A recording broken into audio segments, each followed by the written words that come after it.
प्यारे बच्चों नमस्कार, स्वागत है आप सभी का इस प्यारे से YouTube चैनल पर। आप सभी का स्वागत है वरदान सीरीज के चौथे एपिसोड में। सॉरी बेटा, तीसरे एपिसोड में। तो आप सभी का स्वागत है। गुड मॉर्निंग बच्चों, सभी को गुड मॉर्निंग। हर हर महादेव, राधे राधे राधे बेटा। तो आपका वरदान सीरीज में तीसरे एपिसोड में सभी बच्चों का स्वागत है।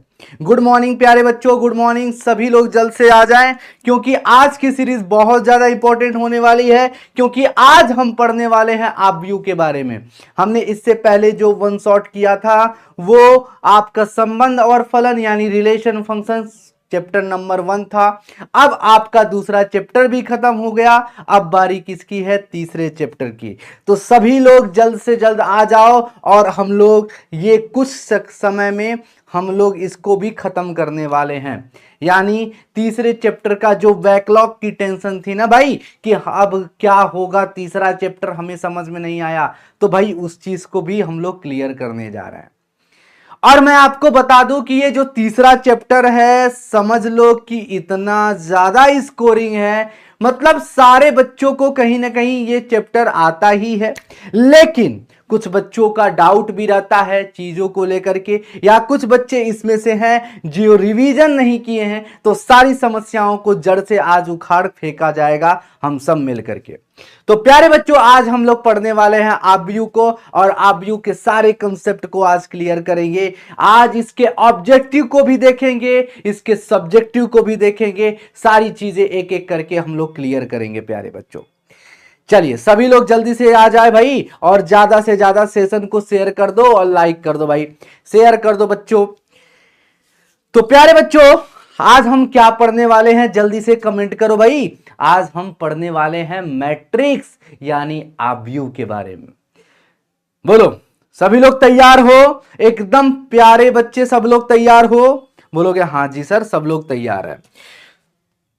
देखो भाई, तो हमारा जो चैप्टर है ये आव्यूह है ना, तो हम इसके बारे में सबसे पहले बात करेंगे, एनालिसिस करेंगे कि इस चैप्टर से आखिर क्या इसका योगदान है आपके बिहार बोर्ड के मैथ्स के एग्जाम में। इस चैप्टर का कितना बड़ा रोल है और कितना मार्क्स पाया जा सकता है और क्या इसका रहता है। आइए सारी चीजें हम लोग एक एक करके डिस्कस करेंगे। तो ये चैप्टर जो है आपका आव्यूह यानी मैट्रिसेस, ये चैप्टर नंबर आपका क्या है भाई? सभी लोग कमेंट बॉक्स में लिख दें।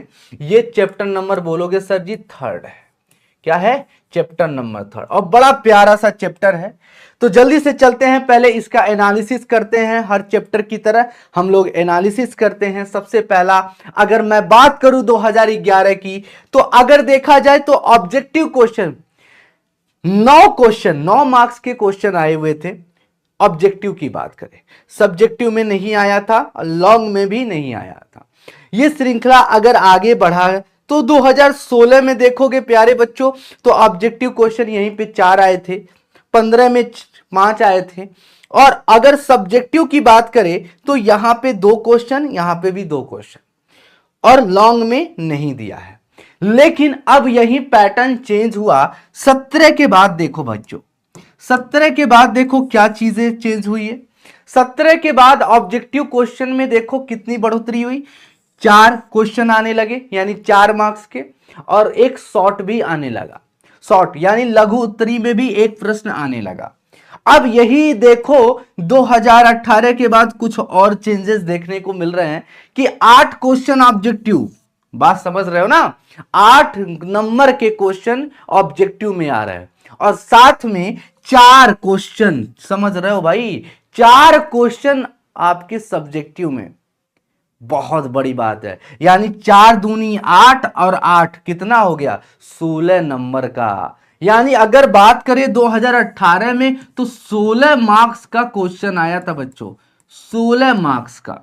अगर यहीं 19 में बात करें प्यारे बच्चों, तो 19 में देखो 8 मार्क्स का, एक मार्क्स का, मतलब 8 मार्क्स का 8 क्वेश्चन, और फिर 4 क्वेश्चन सब्जेक्टिव में।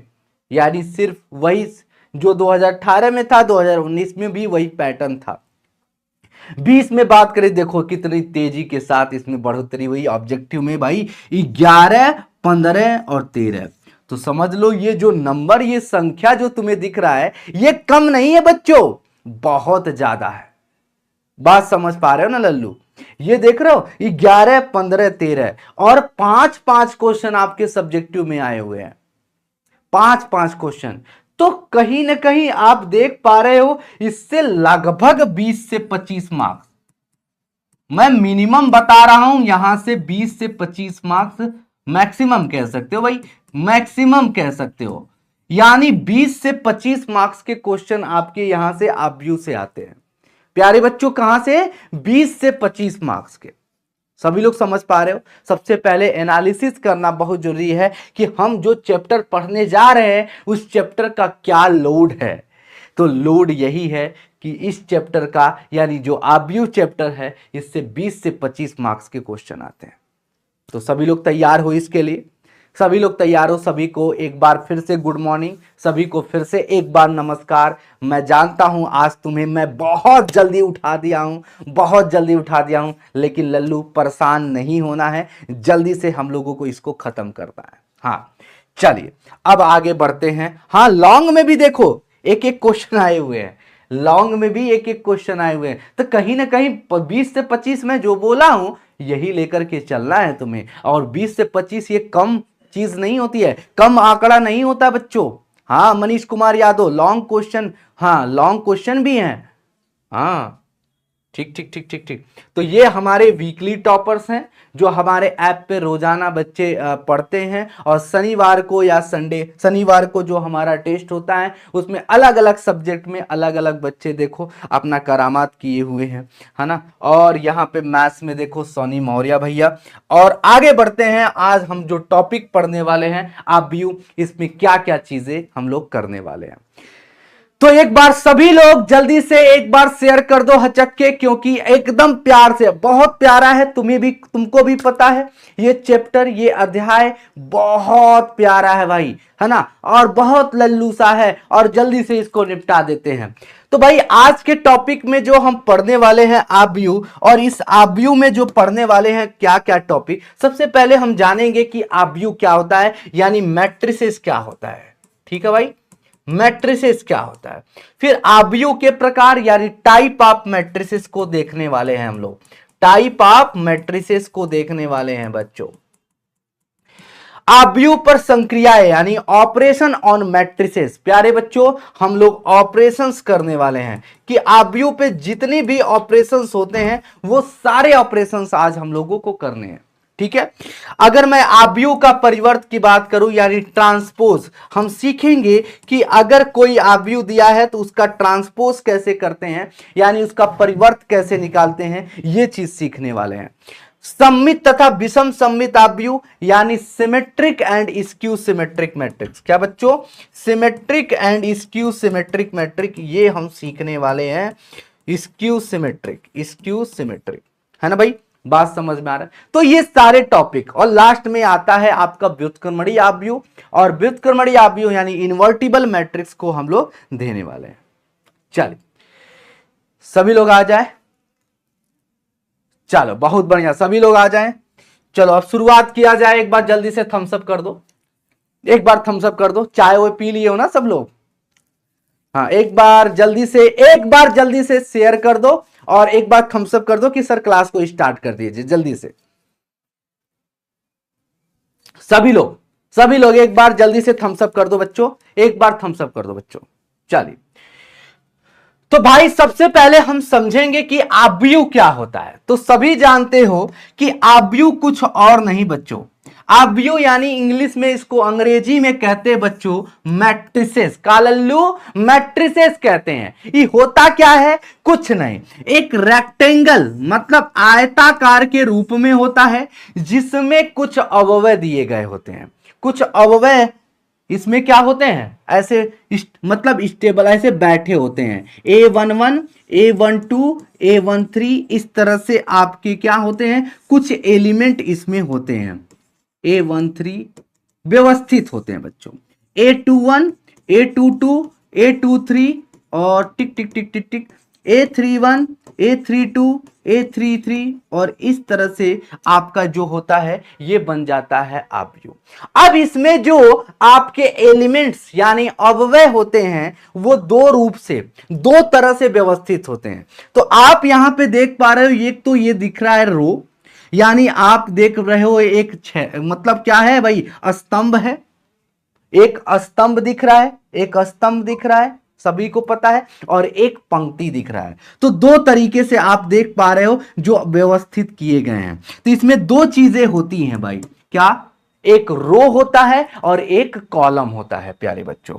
तो आप इसमें देख पा रहे हो, इसको हम लोग क्या बोलते हैं भाई, रो बोलते हैं, जिसको अंग्रेजी में, हिंदी में बोलते हैं पंक्ति। क्या भैया, पंक्ति बोलते हैं। बात समझ में आ रहा है। और इस वाले को क्या बोलते हैं, स्तंभ। क्या भैया, स्तंभ बोलते हैं। क्या बोलते हैं, स्तंभ यानी कॉलम बोलते हैं। क्या बच्चों, कॉलम बोलते हैं। बात समझ में आ रहा है। तो यही लिखा हुआ है कि आव्यूह संख्याओं या फलनों का एक आयताकार क्रम विन्यास है। ठीक है बच्चों, आयताकार के रूप में है, संख्याओं या फलनों के आव्यूह के अवयव अथवा प्रविष्टियां कहते हैं। बात समझ में आ रहा है। तो यहां से सारी चीजें क्लियर है कि आव्यूह क्या होता है, कुछ नहीं, एक आयताकार के रूप में होता है जिसमें कुछ एलिमेंट्स दिए गए होते हैं रो तथा कॉलम में। ठीक है बच्चों। अच्छा, इसको कैसे डिनोट करते हैं, आव्यूह को किस तरह से लिखा जाता है प्यारे बच्चों, तो इस तरह से AIJ और M×N। तो ये आपका डिनोट करने का तरीका हो जाता है किसी भी आव्यूह को। ठीक है बच्चों, सबसे पहली बात कि आव्यूह को हम यहां पे डिनोट करने के लिए ये तरीका देखते हैं। अच्छा, इसमें आई क्या होता है, जे क्या होता है, आप समझ पा रहे हो, यानी आई और जे यहां पे ये बताता है रो और कॉलम को। क्या बच्चों, रो और कॉलम को, कि कौन सा रो है कौन सा कॉलम है। आई का मतलब यहां पे प्यारे बच्चों पंक्ति की बात करता है। क्या बच्चों, पंक्ति की बात करता है, यानी रो की बात करता है।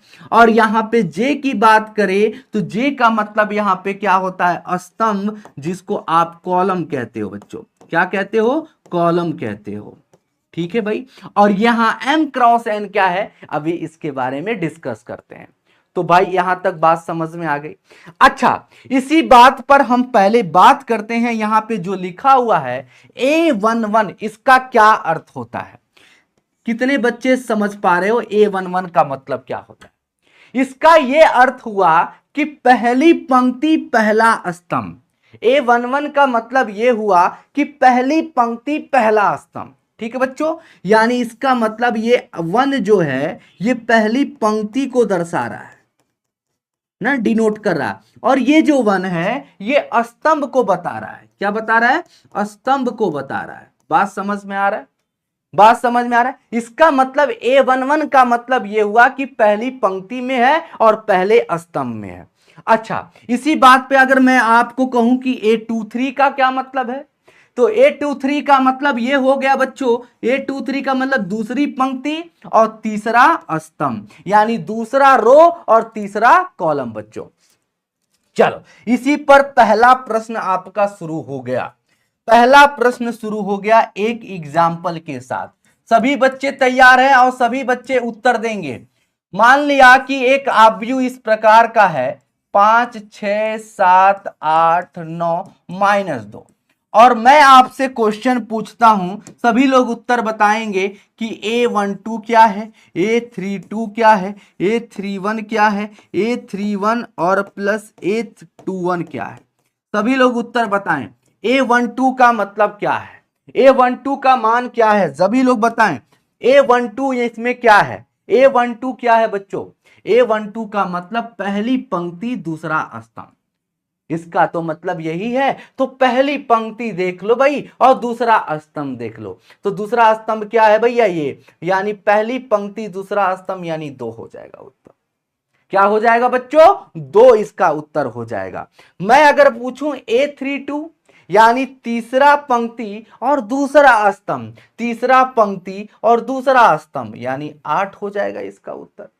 बात समझ में आ रहा है? इसका उत्तर क्या हो जाएगा? 8 हो जाएगा।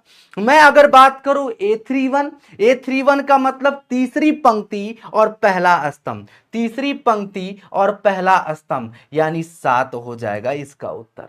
बात समझ में आ रहा है? इसका उत्तर क्या हो जाएगा? 7 हो जाएगा। अब यहां पे इसका उत्तर क्या होगा मेरे लाल? A31 का मतलब अभी अभी हमने निकाला सर 7 होता है, और A21 का मतलब बताइए, यानी दूसरी पंक्ति पहला स्तंभ। तो दूसरी पंक्ति क्या है भाई? दूसरी पंक्ति ये है और पहला स्तंभ ये है, यानी 5, यानी 7 + 5 यानी 12।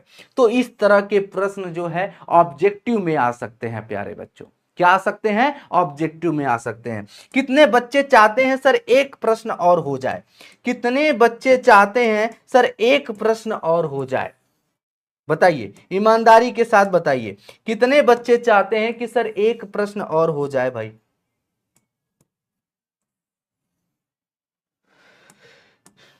सभी लोग बताएं, एक प्रश्न और हो जाए, एक प्रश्न और हो जाए भाई। एक उदाहरण और तुम्हारे सामने मैं दिखाता हूं। यहां पे 1 - 2 - 3 और 4, 3 4 2 6 5 2 1 2। चलिए बताइए, अभी सिर्फ हम आपसे क्वेश्चन पूछ रहे हैं, सिर्फ आपसे ये प्रश्न पूछ रहे हैं कि बताइए इसमें A21 क्या है, A32 और माइनस A21 क्या है, A33 गुणे A23 क्या है। ये तीनों प्रश्न का उत्तर आप बताइए। ये तीनों प्रश्न का उत्तर आप बताइए क्या होगा। A21 का मतलब सर दूसरी पंक्ति पहला स्तंभ, सर दूसरी पंक्ति और पहला स्तंभ, दूसरी पंक्ति पहला स्तंभ, यानी इसका उत्तर हो जाएगा 3। क्या हो जाएगा? सभी लोग बताएंगे सर 3 हो जाएगा। A32 - A21 सर तीसरी पंक्ति दूसरा स्तंभ, तीसरी पंक्ति दूसरा स्तंभ यानी 2, यानी A32 का मतलब 2 हो गया। A21 का मतलब क्या होगा सर? दूसरी पंक्ति पहला स्तंभ, दूसरी पंक्ति और पहला स्तंभ यानी 3। तो 2 में से 3 जाएगा तो कितना बचेगा प्यारे बच्चों? बोलोगे सर जी -1 बचेगा। बात समझ में आ रहा है? अच्छा, इसी बात पर A33 गुणे A23 बताओ। तो A33 का मतलब सर तीसरी पंक्ति तीसरा स्तंभ, तीसरी पंक्ति क्या है? ये चीज, और तीसरा स्तंभ क्या है? तीसरी पंक्ति ये और तीसरा स्तंभ ये, तो यानी 1 हो जाएगा। A33 का मतलब 1 हो जाएगा। A23 का मतलब सर A23 यानी दूसरी पंक्ति तीसरा स्तंभ, दूसरी पंक्ति तीसरा स्तंभ यानी 2 हो जाएगा। तो 1 गुणे 2 कितना हो जाएगा बच्चों? सर 2 हो जाएगा। बात समझ में आया? क्या आप सभी को क्लियर हो गया कि इस तरह के अगर आपके एग्जाम में सवाल आते हैं तो बोल दो धुआं धुआं कर देंगे, तुरंत इससे कोई भी सवाल आपसे जा नहीं सकता है। चलिए अब आगे बढ़ते हैं। सबसे पहले अब हम समझेंगे दूसरे टॉपिक पे कि कोटि क्या होती है। आव्यूह की कोटि यानी ऑर्डर ऑफ द मैट्रिक्स। सभी प्यारे बच्चे बताएंगे ऑर्डर क्या होता है। कितने बच्चे चाहते हैं या जानते हैं? कमेंट करें कि सर हम जानते हैं कि ऑर्डर क्या होता है। देखिए, ऑर्डर यही होता है कि किसी भी आव्यूह में कितने रो हैं, कितने कॉलम है ना, कितने नंबर ऑफ रो और कितने नंबर ऑफ कॉलम है, उसी को दर्शाने के लिए हम ऑर्डर का प्रयोग करते हैं। जैसे मान लिया 1 2 3 लिखा हुआ है, 4 5 6 लिखा हुआ है, 7 8 9 लिखा हुआ है। चलिए बताइए, और इसमें आपसे पूछ दिया जाए कि भैया बताइए क्या इसका कोटि है। इसकी कोटि बताओ बच्चों, इसकी कोटि बताओ। कोटि का मतलब इसमें यह बताना है कि इसकी पंक्ति कितनी है। तो सभी बच्चों बताएंगे कि इसकी पंक्ति जो है आई कितना है। बोलोगे सर पंक्ति 1 2 3, 3 गो पंक्ति है, और भैया स्तंभ कितना है? सॉरी, 3 पंक्ति है, यानी m कितना है? m कितना है? पंक्ति कितना है बच्चों? 3 है। और n कॉलम स्तंभ कितना है? 1 2 3, स्तंभ भी कितना है? 3। तो इसको कैसे लिखते हैं? m × n के रूप में, यानी 3 × 3 हो जाएगा। यानी इस आव्यूह की जो कोटि यानी ऑर्डर होगा वो क्या होगा बच्चों? 3/3 का होगा। क्या होगा बच्चों? 3/3 को होगा। क्या होगा? 3/3 का होगा। बात समझ में आ रहा है? बात समझ में आ रहा है। चलिए दूसरा एग्जाम्पल लेते हैं और इसका उत्तर आप लोग बताइएगा, इसका उत्तर आप लोग बताइएगा कि बताइए इस आव्यूह की कोटि क्या है। इस आव्यूह की कोटि बताइए प्यारे बच्चों, इस आव्यूह की कोटि क्या है, इस आव्यूह की कोटि क्या है। बोलोगे सर जी कितनी पंक्ति है, एम यहां पे कितना है, बोलोगे सर एम 1 2 3, एम 3 है। सर एन कितना है, सर स्तंभों की संख्या कितनी है, स्तंभों की संख्या बोलोगे सर जी स्तंभों की संख्या 2 है। तो फाइनली बताइए इसकी कोटि क्या होगा, 3/2 होगा, 3/2। क्या होगा बच्चों, इसकी कोटि क्या होगा, 3/2 होगा। अच्छा इसको कैसे डिनोट करते हैं प्यारे बच्चों, कहां पे लिखते हैं कि कोई भी अगर आव्यूह हो गया, अगर कोई भी आव्यूह हो गया ए बी सी डी, तो इसकी जो कोटि होते हैं यहां राइट साइड के नीचे लिखते हैं m क्रॉस n के रूप में। बात समझ में आ गई, बात समझ में आई कि कोटि हम कहां पे लिखते हैं, सभी बच्चों को समझ में आ गया। आव्यूह कहां पे लिखते हैं, आव्यूह की कोटि कहां पे लिखते हैं, m क्रॉस n। यानी यहां पे m क्या है सभी लोग, यानी यहां से कंक्लूजन क्या निकला, कंक्लूजन यानी निष्कर्ष क्या निकला प्यारे बच्चों कि m यहां पे क्या है, नंबर ऑफ रो, है ना, नंबर ऑफ रो यानी पंक्तियों की संख्या। क्या बच्चों, पंक्तियों की संख्या, पंक्तियों की संख्या, पंक्तियों की संख्या। बात समझ में आ गई मेरे लाल, बोलोगे हां जी सर। अच्छा एन क्या होता है बताइए, यहां पे एन क्या होता है, नंबर ऑफ कॉलम। क्या भैया, नंबर ऑफ कॉलम यानी स्तंभों की संख्या। तो स्तंभों की संख्या को बताने के लिए हम क्या प्रयोग करते हैं, बोलोगे हाँ जी सर करेक्ट है, एन। क्लियर है। तो यहां से पूरी तरह से कंक्लूजन आपको क्या मिला बच्चों कि अगर m है, m का मतलब यहां पे पंक्तियों की संख्या, नंबर ऑफ रो कहते हैं, n का मतलब नंबर ऑफ कॉलम कहते हैं, स्तंभों की संख्या। डन। अच्छा यहीं पे अगर आपसे प्रश्न पूछा जाए बताइए टोटल नंबर ऑफ एलिमेंट्स कितने होते हैं, टोटल नंबर ऑफ एलिमेंट्स कितने होते हैं, तो नोट डाल के यहीं पे लिख लीजिए, नोट डाल के लिख लीजिए। अगर आपसे यह प्रश्न पूछ दिया बच्चों कि बताइए किसी भी आव्यूह में टोटल नंबर ऑफ एलिमेंट यानी कुल अवयवों की संख्या, जो कुल अवयवों की संख्या कितनी होती है, जल्दी से कमेंट बॉक्स में बताओ कुल अवयवों की संख्या कितनी होती है, आव्यूह में कुल अवयवों की संख्या कितनी होती है। किसी भी आव्यूह में कुल अवयवों की संख्या जो होती है वो ऑर्डर ऑफ मैट्रिक्स के बराबर होती है, सर कोटि के बराबर होती है, कोटि जो m क्रॉस n लिखा हुआ है इसके बराबर हो जाती है। बात समझ में आ गया, सभी लोग समझ गए, क्लियर हो गया। कुल अगर अवयवों की संख्या पूछा जाए तो आप बता लोगे, बोलोगे हाँ जी सर। इसी पे एक सवाल हो जाए और इसको तमाम हम करते हैं पूरी तरह से खेल को, है ना। चलिए एक प्रश्न इसमें आपसे पूछा जा रहा है कि 1 2 3 4 -2 -3 और 4 5 0 1 2 3 और आपसे यहां पे 3 प्रश्न पूछा जा रहा है। सबसे पहला प्रश्न ये पूछा जा रहा है कि आप बताइए इसकी कोटि क्या है, कोटि यानी ऑर्डर क्या है, सारे बच्चे बताएंगे कमेंट बॉक्स में सर इसका ऑर्डर क्या है। सर दूसरा प्रश्न आपसे ये पूछा जा रहा है कुछ अवयवों के नाम बताने हैं, सर पोजीशन बताने हैं, A13 बताना है, A13 का मान क्या है, सर A12 का मान क्या है, सर A32 प्लस A33 का मान कितना है। ठीक है, ये तीनों प्रश्न बताने हैं और तीसरा बताना है कि कुल अवयवों की संख्या, कुल अवयवों की संख्या बतानी है, कुल अवयवों की संख्या बतानी है, कुल अवयवों की संख्या, टोटल नंबर ऑफ एलिमेंट्स बताना है, टोटल नंबर ऑफ एलिमेंट्स बताना है। तो सारे बच्चे उत्तर दे रहे हैं सर इसकी कोटि क्या है, सर जी 3 गो पंक्ति, 3 गो पंक्ति है, सबको दिख रहा है 3 पंक्ति है, बहुत बढ़िया। और कितने स्तंभ है, कितने कॉलम है बच्चों, 4 गो, तो 3/4 इसका उत्तर हो जाएगा। बात समझ में आ रहा है। A13 बताइए, यानी पहली पंक्ति तीसरा स्तंभ, पहली पंक्ति तीसरा स्तंभ, यानी इसका उत्तर 3 हो जाएगा। A12 का मतलब पहली पंक्ति दूसरा स्तंभ, पहली पंक्ति दूसरा स्तंभ, यानी इसका भी वैल्यू क्या हो जाएगा, 3 हो जाएगा। A32 प्लस A33, A32 का मतलब तीसरी पंक्ति दूसरा स्तंभ, तीसरी पंक्ति दूसरा स्तंभ, तो तीसरी पंक्ति क्या है भैया, तीसरी पंक्ति ये और दूसरा स्तंभ ये, यानी A32 का मान सर जी 1 हो जाएगा। A33 का मान बताइए, A33 का मान सर जी 2 हो जाएगा, तो इसका भी मान 3 आया। बोलो बात समझ में आया, बोलो बात समझ में आया, करेक्ट है। अब बताइए कुल अवयव की संख्या बताइए, सभी बच्चे कमेंट करके बताएं कुल अवयव की संख्या, total number of elements in the matrix. बोलोगे सर जी 3 चौको 12, यानी टोटल नंबर ऑफ एलिमेंट्स जो होंगे वो 12 होंगे।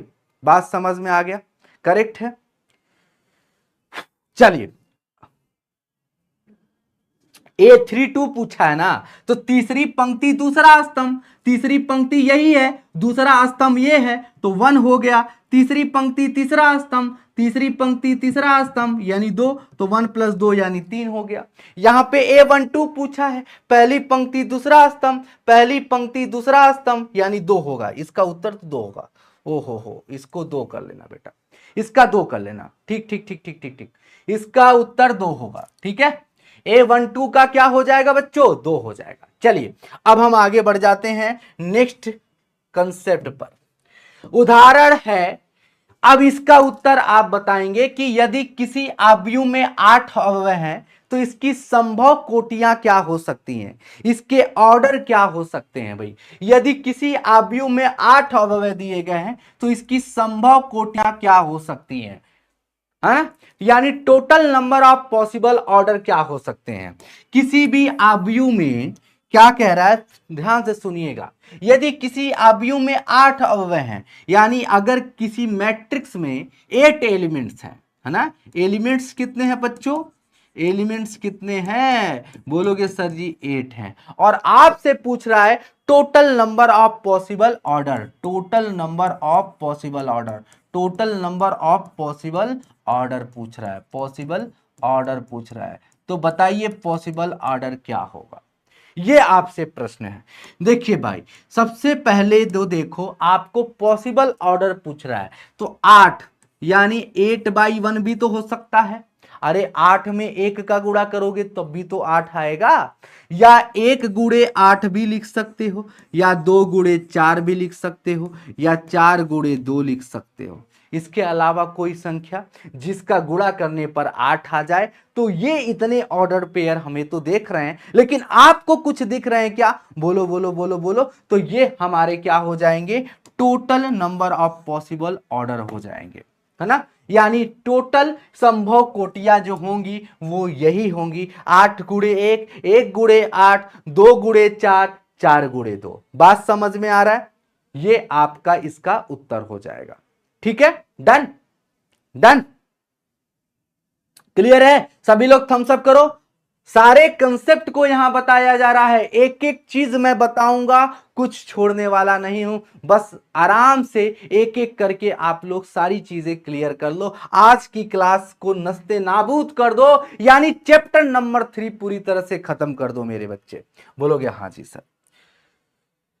चलिए अब हम लोग क्या पढ़ेंगे, कमेंट बॉक्स में लिख दो सर, आव्यूह के प्रकार। क्या पढ़ेंगे सर, आव्यूह के प्रकार पढ़ेंगे। क्या पढ़ेंगे बच्चों, आव्यूह के प्रकार, यानी टाइप ऑफ मैट्रिसेस। क्या बच्चों, टाइप ऑफ मैट्रिसेस, ठीक है, जिसमें सबसे पहला आव्यूह है स्तंभ आव्यूह, जिसको अंग्रेजी में कहते हो कॉलम मैट्रिक्स। क्या कहते हो बच्चों, कॉलम मैट्रिक्स कहते हो। क्या कहते हो बच्चों, कॉलम मैट्रिक्स कहते हो।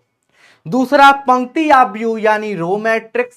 तीसरा है वर्ग आव्यूह यानी स्क्वायर मैट्रिक्स। विकर्ण आव्यूह यानी डायगोनल मैट्रिक्स। फिर है अदिश आव्यूह यानी स्केलर मैट्रिक्स। और फिर लास्ट वन इज तस्मक आव्यूह यानी आइडेंटिटी मैट्रिक्स।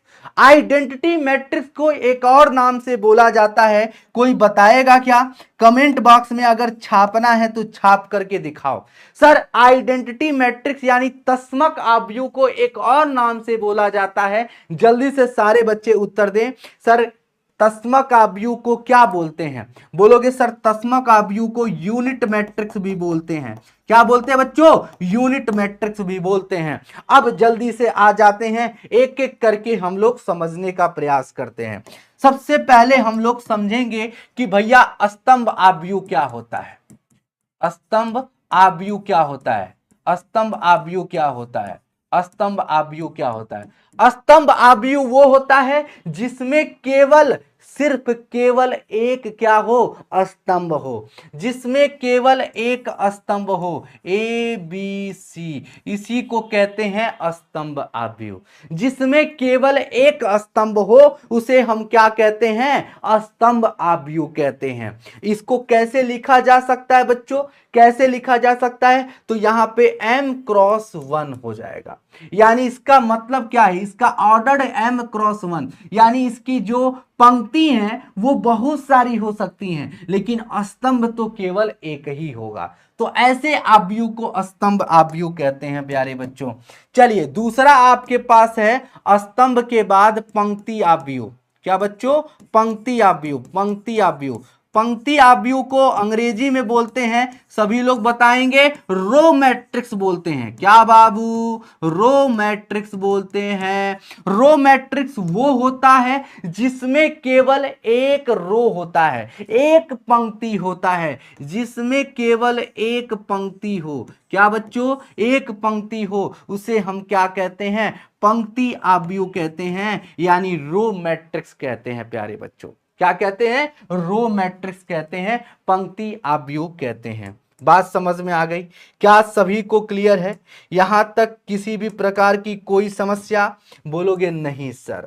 अब आते हैं जो मेन चीज है हमारा, तीसरा आव्यूह, और तीसरे आव्यूह का नाम है वर्ग आव्यूह। अच्छा, वर्ग आव्यूह से ही समझ में आता है कि वर्ग आव्यूह यानी अंग्रेजी में बोलते हैं स्क्वायर मैट्रिक्स। क्या बच्चों? स्क्वायर मैट्रिक्स बोलते हैं। और स्क्वायर मैट्रिक्स क्या होता है प्यारे बच्चों? वो ऐसा आव्यूह, अच्छा स्क्वायर से ही समझ में आता है। स्क्वायर के बारे में आपने क्या सुना है? आपने क्या पढ़ा है? जिसके चारों साइड, चारों भुजाएं आपस में बराबर होती हैं। तो कुछ ऐसा ही कंसेप्ट यहां पे होता है। वर्ग आव्यूह वो होता है जिसमें number of row number of column के इक्वल होते हैं, यानी पंक्तियों की संख्या स्तंभों की संख्या के बराबर हो जाए, यानी m=n हो जाए, तो ऐसे आव्यूह को वर्ग आव्यूह कहते हैं प्यारे बच्चों। क्या कहते हैं? वर्ग आव्यूह कहते हैं। यानी यहां पे हम लिख सकते हैं कि पंक्तियों की संख्या बराबर स्तंभों की संख्या हो जाए तो वर्ग आव्यूह कहलाता है। इसका उदाहरण हम देख सकते हैं, जैसे अगर 2x2 का है ABCD, तो ये देखो 2x2 का है, तो ये कैसा आव्यूह है? सर वर्ग आव्यूह है। सर इसी बात पर दूसरा एग्जाम्पल भी हो सकता है, सर 1 2 3 4 5 6 7 8 9, तो ये भी एक वर्ग आव्यूह है 3x3 का। क्या बच्चों? 3x3 का एक वर्ग आव्यूह है जो आपको देखने को यहां पे मिल रहा है बच्चों। वर्ग आव्यूह के बाद आता है विकर्ण आव्यूह। क्या बच्चों? विकर्ण आव्यूह। सबसे पहले अब हम सीखेंगे विकर्ण आव्यूह के बारे में। विकर्ण आव्यूह के बारे में, विकर्ण आव्यूह के बारे में हम लोग जानेंगे। विकर्ण मतलब होता है, आप सभी जानते हो, डायगोनल। क्या बच्चों? डायगोनल। और आव्यूह मतलब मैट्रिक्स, यानी डायगोनल मैट्रिक्स क्या होता है बच्चों? तो आपको याद रखना है कि सर डायगोनल मैट्रिक्स कुछ और नहीं, सर डायगोनल मैट्रिक्स वो होता है, विकर्ण आव्यूह वो होता है कि भैया सबसे पहली बात कि जितने भी विकर्ण आव्यूह होंगे वो एक वर्ग आव्यूह होंगे। विकर्ण आव्यूह हमेशा एक वर्ग आव्यूह होता है। सबसे पहली पॉइंट यहां पे हम पहले यही लिखता हूं, सबसे पहली पॉइंट जो कंक्लूजन के रूप में मैं लिखना चाहता हूं ये यही लिखता हूं कि हमेशा जो विकर्ण आव्यूह होता है एक वर्ग आव्यूह होता है। क्या? विकर्ण आव्यूह एक वर्ग आव्यूह होता है।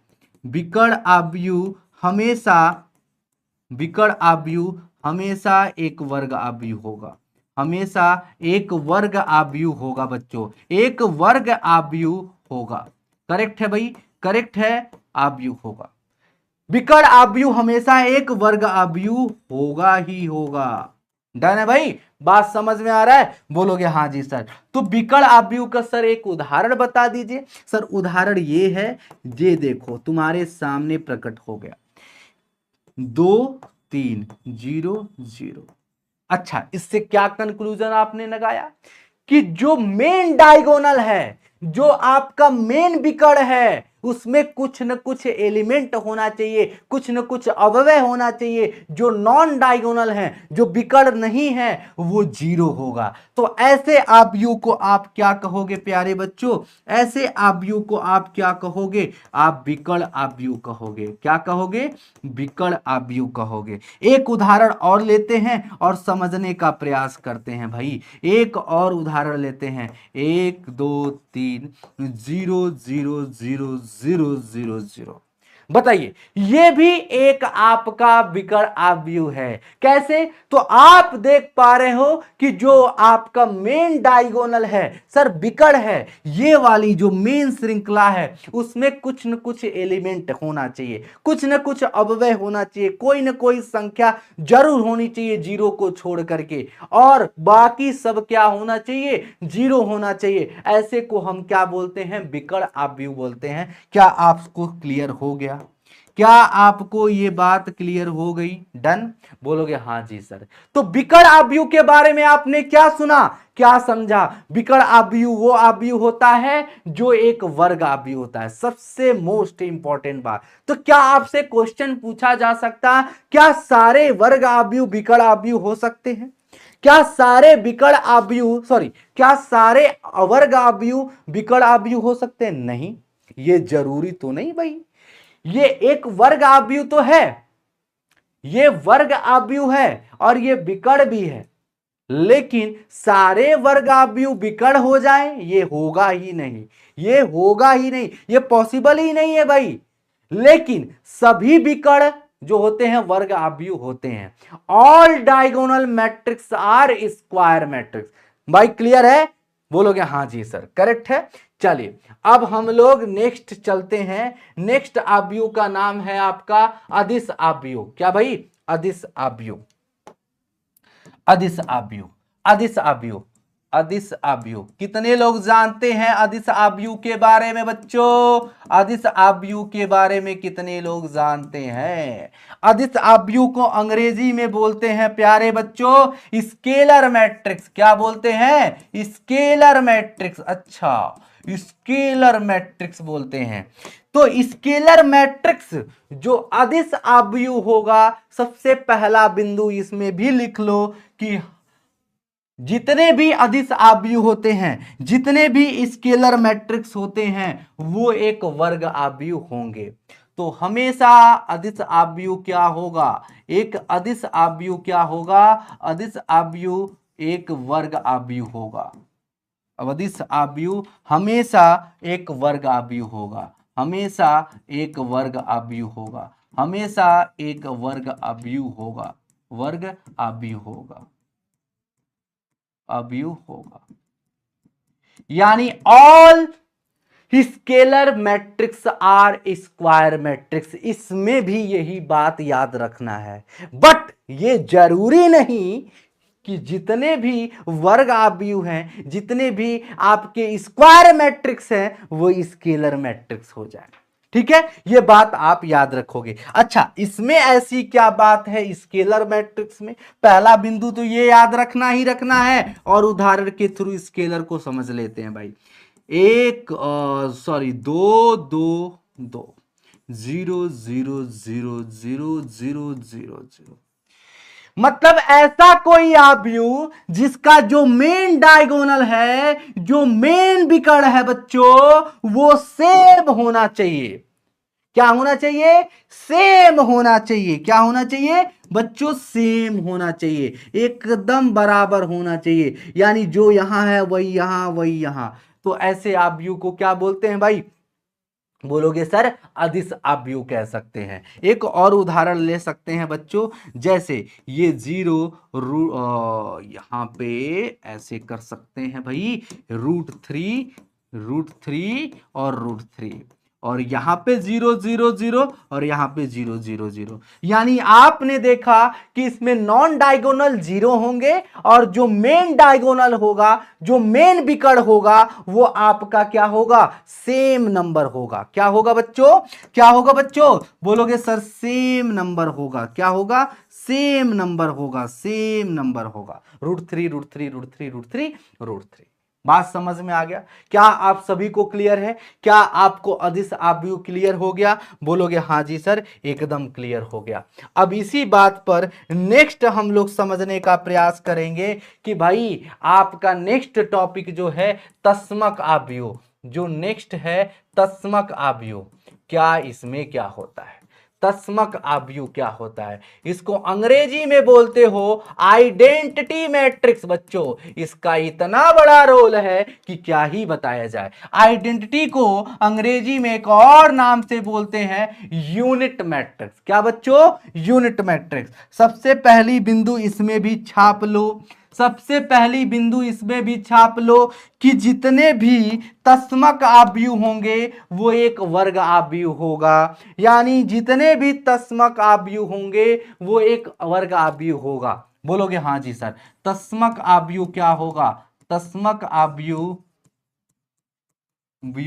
हमेशा हमेशा वर्ग आव्यूह होगा, वर्ग आव्यूह होगा। ये बात इसमें भी होगा, आव्यूह होगा। करेक्ट है भाई?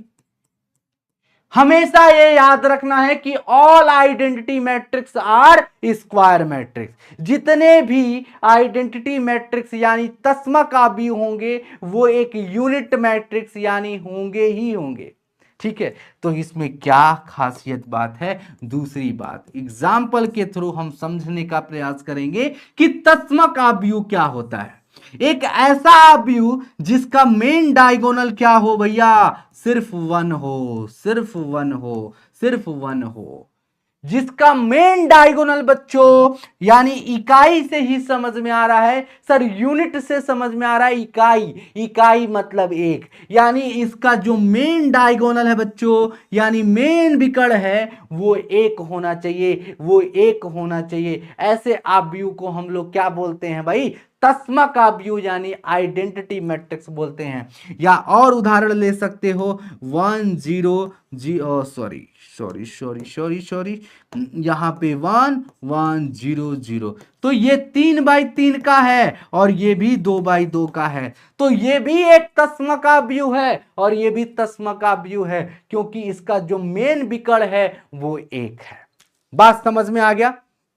अच्छा, इसी तरह ये भी है। तो क्या अंतर है इन तीनों में? क्या अंतर देखने को मिला? कितने बच्चों को क्लियर हुआ कि सर अदिश और डायगोनल यानी विकर्ण आव्यूह, अदिश आव्यूह और तस्मक आव्यूह में कंफ्यूज नहीं होगे। सबसे पहले आपको यह समझना है वर्ग आव्यूह वो होता है जिसमें पंक्तियों की संख्या स्तंभों की संख्या के बराबर हो जाए। दूसरी बात की आपको विकर्ण में क्या देखने को मिला? विकर्ण में भी यही है कि जो मेन डायगोनल है उसमें एलिमेंट कुछ ना कुछ होना चाहिए, कोई ना कोई एलिमेंट, कोई ना कोई संख्या होना चाहिए। यह जरूरी नहीं होगा कि एकदम बराबर ही हो, एक ही हो, कुछ भी हो सकता है।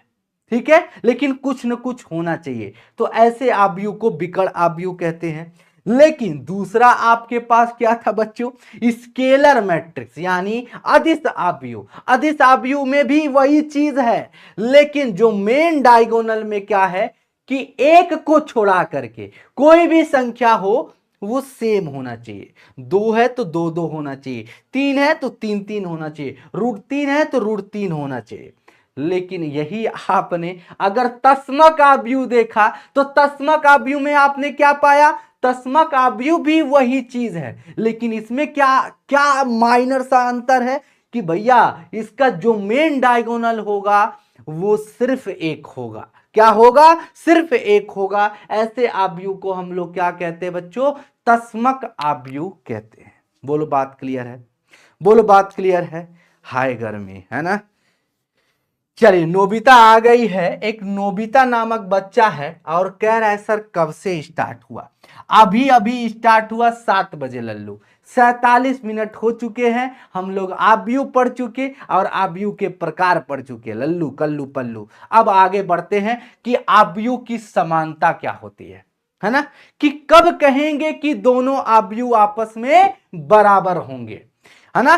क्या कंडीशन है कि दो आव्यूह की समानता होने की। यदि, है ना, कि माना कि आपके पास दो आव्यूह है ए बी सी डी, ठीक है बच्चों, और ई एफ जी एच।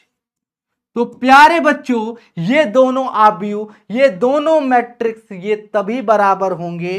तो पहली कंडीशन ये है कि दोनों का जो है ऑर्डर्ड सेम होना चाहिए। पहला शर्त, शर्त नंबर पहला, शर्त पहला, पहली शर्त क्या है, पहली शर्त क्या है, कोटि समान होना चाहिए।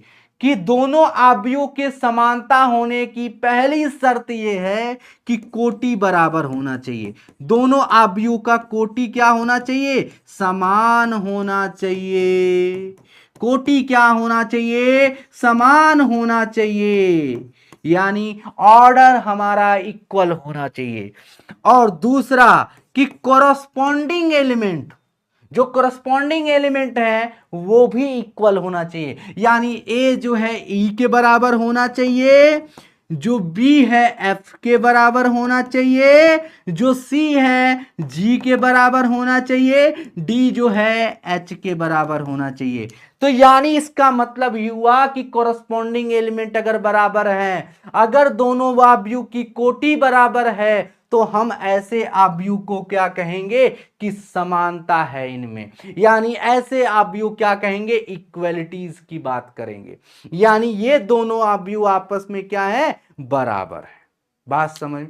अब इसी पर धुआंधार प्रश्न बनता है, यानी अभी तक के जितनी भी चीजें पढ़ी उसमें सबसे इंपॉर्टेंट बात यही थी। सबसे इंपॉर्टेंट, मैं कहूं कि सारा स्टार इसी को दे दो, मैं अगर कहूं कि सारा स्टार इसको दे दो, तो इसमें कोई दो राय नहीं। आपको अभी तक के सारे कंसेप्ट में सबसे ज्यादा अगर किसी पे फोकस करना है तो समानता यानी इक्वलिटी ऑफ मैट्रिक्स पे डिपेंड फोकस करना है।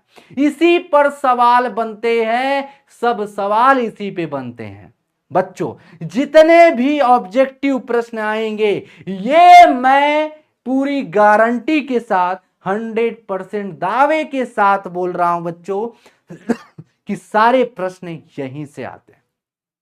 इक्वलिटी ऑफ मैट्रिक्स मतलब अभी तक जो हमने पढ़ा वो काम तो आते हैं, परंतु सबसे ज्यादा जो काम आता है वो आव्यूह की समानता, इक्वलिटी ऑफ मैट्रिक्स काम में आता है। बात समझ में आया। अब क्वेश्चन तुम्हारा स्टार्ट है। बोलिए राधे राधे। देखो भैया बिहार बोर्ड में आया हुआ प्रश्न बच्चों, बिहार बोर्ड में आया हुआ प्रश्न 2016 में क्या कह रहा है कि हाई आव्यूह इस आव्यूह के बराबर है, तो ए और बी का मान ज्ञात करिए। प्यारे बच्चों सारे बच्चे इसका उत्तर बताएंगे कि सर इसका उत्तर क्या होगा मेरे लाल। बोलोगे सर जी ये वाला एलिमेंट इसके बराबर है, यानी 2a-7 जो है ए के बराबर है। भैया इसका यही तो कंडीशन है। अगर ये दोनों आव्यूह आपस में बराबर है तो भाई जाहिर सी बात है बराबर तभी होगा जब ये पहला वाला पहला के बराबर होगा, ये दूसरा वाला अवयव दूसरा अवयव के बराबर होगा, दूसरा एलिमेंट दूसरे के बराबर होगा। तो 2a-a बराबर क्या हो जाएगा 7, तो a का मान कितना होगा 7। बोलोगे जय जय जय जय। 1 बराबर क्या हो जाएगा b-1 हो जाएगा, -1 इधर चला जाएगा तो 2, तो b का मान कितना हो जाएगा 2, यानी 7 का मान 2, यानी a का मान 7 b का मान 2, यानी सी ऑप्शन आपका हो जाएगा स्वाहा। सारे बच्चे बोलेंगे सर सी सी सी सी सी सी सी। बोलो बोलो बोलो बोलो। अयो रामा क्या तैयारी, आपकी इंडिपेंडेंस डे आ चुका है, कल आपकी स्वतंत्रता दिवस है। तो क्या खास तैयारी करने वाले हो, क्या कुछ करने वाले हो सारे बच्चे बताओ, कितना उत्सुकता है आपके अंदर, क्या कुछ नया करने वाले हो, जल्दी से कमेंट बॉक्स में हमें बताओगे? हैं, बताओगे भैया? हैं, बताओगे बाबू? ठीक है, चलिए तो प्यारे बच्चों हम लोग आगे बढ़ते हैं और आगे एक सवाल और देखते हैं बच्चों, एक सवाल और देखते हैं क्या कह रहा है। इसके सब्जेक्टिव भी क्वेश्चन बनते हैं इस तरह से, ये आपके बिहार बोर्ड में आया हुआ प्रश्न बच्चों, इसमें भी स्टार मान लीजिए भैया, स्टार मान लीजिए भैया। कैसे होगा ये सवाल? कह रहा है कि ये आव्यूह इस आव्यूह के बराबर है तो y का मान ज्ञात करें। तो प्यारे बच्चों अगर ये आव्यूह इस आव्यूह के बराबर है तो भैया हाई चीज इसके बराबर होगा, यानी x माइनस वाई किसके बराबर होगा लल्लू? 2 के बराबर होगा। बोलो हाँ जी सर, 2 2 के बराबर है, बहुत बढ़िया। x किसके बराबर है सर? 3 के बराबर। यानी यहां से कंक्लूजन क्या निकला कि सर x का मान तो 3 है, तो y का मान क्या होगा? तो x की जगह 3 रख दो, 3 माइनस वाई बराबर 2। तो भैया बताइए क्या होगा उत्तर? माइनस वाई बराबर 2 और -3 इधर चला आएगा तो माइनस वाई बराबर -1 और y का मान कितना हो जाएगा? 1 हो जाएगा। डन। तो x का मान 3 और y का मान क्या हो जाएगा मेरे लाल? 1 हो जाएगा। अरे शेयर कर दो मेरे भाई, सबको उठा दो, अपने जितने भी दोस्त हैं, साथी हैं, सखा हैं, सबको जगा दो, बोल दो सर आव्यूह खत्म हो रहा है, सर आव्यूह खत्म हो रहा है, सर उसको पकड़ लो पकड़ लो पकड़ लो। जितने भी बच्चे हैं उनको उठा दो भाई। हम मानते हैं सुबह सुबह की बात है, लेकिन सुबह सुबह अगर एक चैप्टर खत्म हो जाए तो इससे भी बड़ी बात क्या हो सकती है भाई? इससे भी कुछ बड़ी बात होगी क्या कि अगर आपका पहला चैप्टर पूरी तरह से, तीसरा चैप्टर क्लियर हो जाए, एक चैप्टर शुरू शुरू में सुबह सुबह ही खत्म हो जाए, तो इससे भी बड़ी बात कुछ हो सकती है क्या लल्लू कल्लू पल्लू? बताइए, ये सवाल बताइए, ये भी बिहार बोर्ड का पूछा हुआ प्रश्न है, जितने भी ऑब्जेक्टिव 2022 में पूछा हुआ। कितने लल्लू कल्लू पल्लू, देखो देखो देखो देखो भाई, है 2022 में प्रश्न पूछा गया है, 2022 में प्रश्न पूछा गया। इतने सारे दिल मैंने तुम्हें दे दिया भैया। बताइए एक्स का मान क्या होगा? हाँ बताइए बताइए बताइए लल्लू, बताइए क्या होगा एक्स का मान? तो बोलोगे सर 1 माइनस एक्स जो होगा वो 6 के बराबर होगा। बोलो बात सही है। ये 2 2 के बराबर है, 18 18 के, 6 6 के। तो एक्स का मान बताइए बताइए बताइए बताइए। तो 6 और 1 उधर चला जाएगा, 6 में से 1 जाएगा तो कितना बचेगा सर? 5। तो एक्स का मान -5 होगा। क्या होगा? x का मान -5, यानी सी ऑप्शन करेक्ट हो जाएगा। सी ऑप्शन क्या हो जाएगा लल्लू? सी ऑप्शन करेक्ट हो जाएगा। चलिए ये सवाल बताइए, ये सवाल देखिए, ये भी सवाल आपके बिहार बोर्ड में पूछा गया है, इसका उत्तर बताइए। बहुत इंपॉर्टेंट सा सवाल है बच्चों, बहुत इंपॉर्टेंट सा सवाल, बहुत इंपॉर्टेंट सा सवाल। देखो कितने अच्छे अच्छे दिल बन रहे हो। बताइए बताइए भाई, बताइए इसका उत्तर क्या होगा बच्चों? इसका उत्तर बताइए, इसका उत्तर बताइए। यदि ये आव्यूह कह रहा है मेरे लाल, कह रहा है कि ए आव्यूह बी के बराबर है, ना ना ना ना, ए स्क्वायर जो है बी के बराबर है, तो बताइए इसमें अल्फा का मान किसके बराबर होगा? तो प्यारे बच्चों ए स्क्वायर, तो भाई अगर आपने अभी गुणा तो सीखा नहीं है, लेकिन मैं बता देता हूं, कोई दिक्कत नहीं, अभी हम सीख लेंगे। अल्फा 0 1 वैसे आता तो होगा ही, बोलो अल्फा और 0 1 1, यही तो कह रहा है 1 0 5 1। अगर ये ए स्क्वायर जो है बी के बराबर है तो अल्फा का मान पूछ रहा है, तो भैया इसका गुणा करते हैं। तो इस सवाल को अभी कर दें या बाद में करें? जल्दी बताओ, थोड़ी देर बाद करें कि अभी करें? अभी तो गुणा हमने सीखा नहीं है, आप ही बताइए, लेकिन मैं बताने का प्रयास करूंगा, मैं आप समझ जाइए। देखो गुणा कैसे करते हैं कि अगर ये पंक्ति है, ये स्तंभ है, तो पहली पंक्ति पहले स्तंभ से करते हैं। अल्फा का अल्फा में गुणा होगा अल्फा स्क्वायर, जीरो का वन में गुणा होगा जीरो हो जाएगा, खत्म बवाल। अल्फा का फिर जीरो में गुणा होगा जीरो, और जीरो का वन में होगा जीरो। ठीक है, आगे बढ़ जाते हैं। अब देखो पहली पंक्ति का पहला स्तंभ, पहली पंक्ति का दूसरा स्तंभ हो चुका। अब दूसरी पंक्ति पहला स्तंभ, वन का अल्फा में करोगे अल्फा होगा, वन का वन में करोगे वन हो जाएगा, वन का गुणा जीरो में करोगे सर जीरो होगा, वन वन जा वन होगा। तो आप यहां पे देख रहे हो 1501 है। तो यहां से आप देखने को मिला कि अल्फा, अगर ये आव्यूह इस आव्यूह के बराबर है मेरे लाल, तो अल्फा स्क्वायर किसके बराबर होगा, 1 के बराबर होगा। तो अल्फा का मान क्या होगा, प्लस माइनस 1 होगा।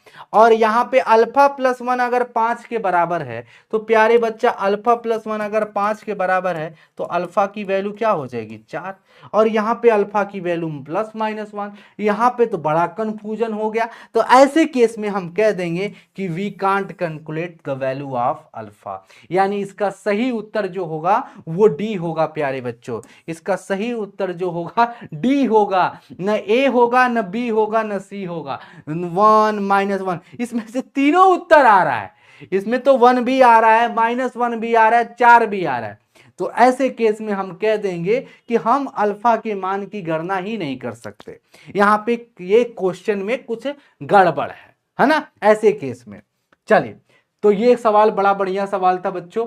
अब आ जाते हैं एक अच्छे वाले प्रश्न की तरफ, और ये प्रश्न आपके सामने ये देखो दिख गया, बड़ा बढ़िया प्रश्न है। ये एक सब्जेक्टिव प्रश्न है भैया, एक सब्जेक्टिव प्रश्न है, लघु उत्तरी हो सकता है। तो इस पे हम लोग दिल दे सकते हैं, दिल दे चुके हैं सनम, और इस पे सूरज भगवान उग चुके हैं। तो भैया ये सूरज भगवान उग चुके हैं, तो भैया सभी लोग प्रणाम करो सूरज भगवान का, और इस प्रश्न का उत्तर बताओ। एक्स और वाई का मान बताओ, सॉरी सिर्फ एक्स का मान पूछ रहा है, तो एक्स का मान बता दो। एकदम आसान सी सवाल है, एकदम आसान सा सवाल है। अगर देखोगे तो पाओगे कि भैया ये 3 जो है 3 के बराबर है, ये जो 2 है -y के बराबर है। तो यहां से खट दे पता चल गया कि -y जो होगा वो 2 के बराबर होगा। यानी इससे पता ये चला सर कि अगर y जो है -y जो है 2 के बराबर है, तो y का मान क्या आएगा सर, -2 आएगा। करेक्ट है बात, इतनी बात समझ में आया। y का मान तो पूछ नहीं रहा था सर, x का मान पूछ रहा है। तो भाई ये चीज इसके बराबर होगी कि नहीं होगी, बोलोगे हाँ जी सर, यानी 3x + y जो होगा 1 के बराबर होगा। तो 3 गुणे x का मान कितना होगा, बोलोगे सर वही तो निकालना है, वही तो निकालना है। तो इसको यहां पे कर लेते हैं, क्या दिक्कत है, यहां पे कर लेते हैं। ये देखो y का मान -2 आ गया, और हाई चीज इसके बराबर होगा, तो यानी 3x + y जो होगा 1 के बराबर होगा। तो क्या यहां से हम x का मान नहीं निकाल सकते? सारे बच्चे उत्तर बताइए। सर x का मान, y का मान क्या दिया है, y का मान -2 दिया है, यहां पे रख देते हैं बराबर 1। तो 3x बराबर -2 इधर जाएगा, तो -2 + 1 यानी 3 हो जाएगा, और x का मान कितना हो जाएगा 1, इसका उत्तर हो जाएगा। क्या बच्चों बात समझ में आ गई? चलिए, क्लियर हो गया, सभी को क्लियर है, सभी को क्लियर है प्यारे बच्चों। अब हम लोग पढ़ेंगे आव्यूहों पर संक्रियाएं। क्या बच्चों, आव्यूहों पर संक्रियाएं पढ़ेंगे, यानी ऑपरेशंस ऑन मैट्रिसेस। तो भैया देखो, अगर गणित की बात करें तो गणित में कितने तरह के ऑपरेशंस होते हैं, कितने तरह की संक्रियाएं होती हैं। तो भैया गणित में ये होता है कि पहले जोड़ होता है, क्या होता है कि कैसे अवयवों को जोड़ा जाए, है ना। दूसरा ये होता है घटाना, क्या बच्चों, घटाना, कि कैसे दो अवयवों का सब्ट्रैक्ट किया जाए। और तीसरा जो सबसे इंपॉर्टेंट है कि कैसे दो अवयवों का गुणा किया जाए।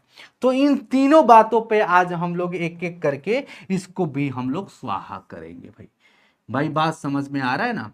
तो क्या कि कैसे दो अवयवों को जोड़ा जाए, कैसे दो अवयवों को घटाया जाए, कैसे दो अवयवों का गुणा किया जाए। तो आइए चलते हैं और हम सारी चीजें क्लियर करते हैं। ठीक है प्यारे बच्चों, अब देखो भाई, सबसे पहला चीज क्या है, जोड़ना। क्या बच्चों, जोड़ना, कि कैसे दो अवयवों को जोड़ा जाए। इफ, अगर यदि मान लो कि a बराबर, अगर आपके पास कोई भी अवयव दिया गया है 1 2 3 4, और b बराबर आपके पास दिया गया है 3 4 5 6।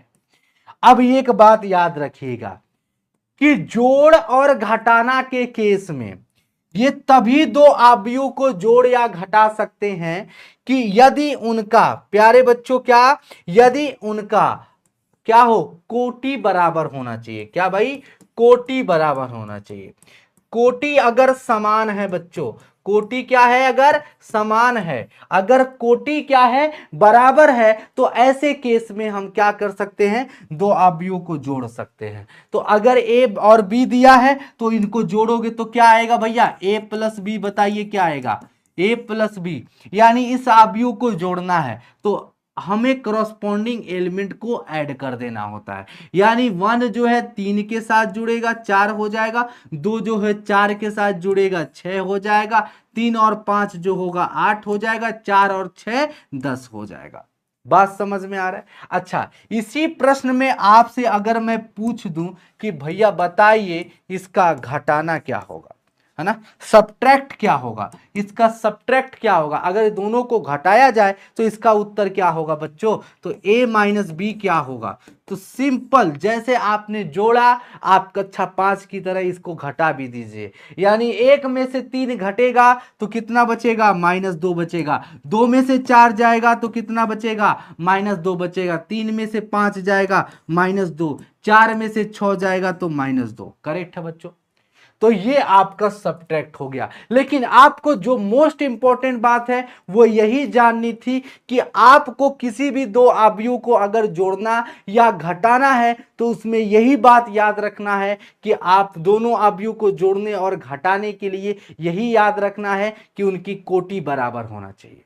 ठीक है, अब आइए चलते हैं गुणा की तरफ। क्या भैया, जल्दी से गुणा सीख लेते हैं, क्योंकि इसमें बहुत सारी ऐसी बात थी ही नहीं कि जो हम लोगों को सीखनी हो, है ना भाई। चलो,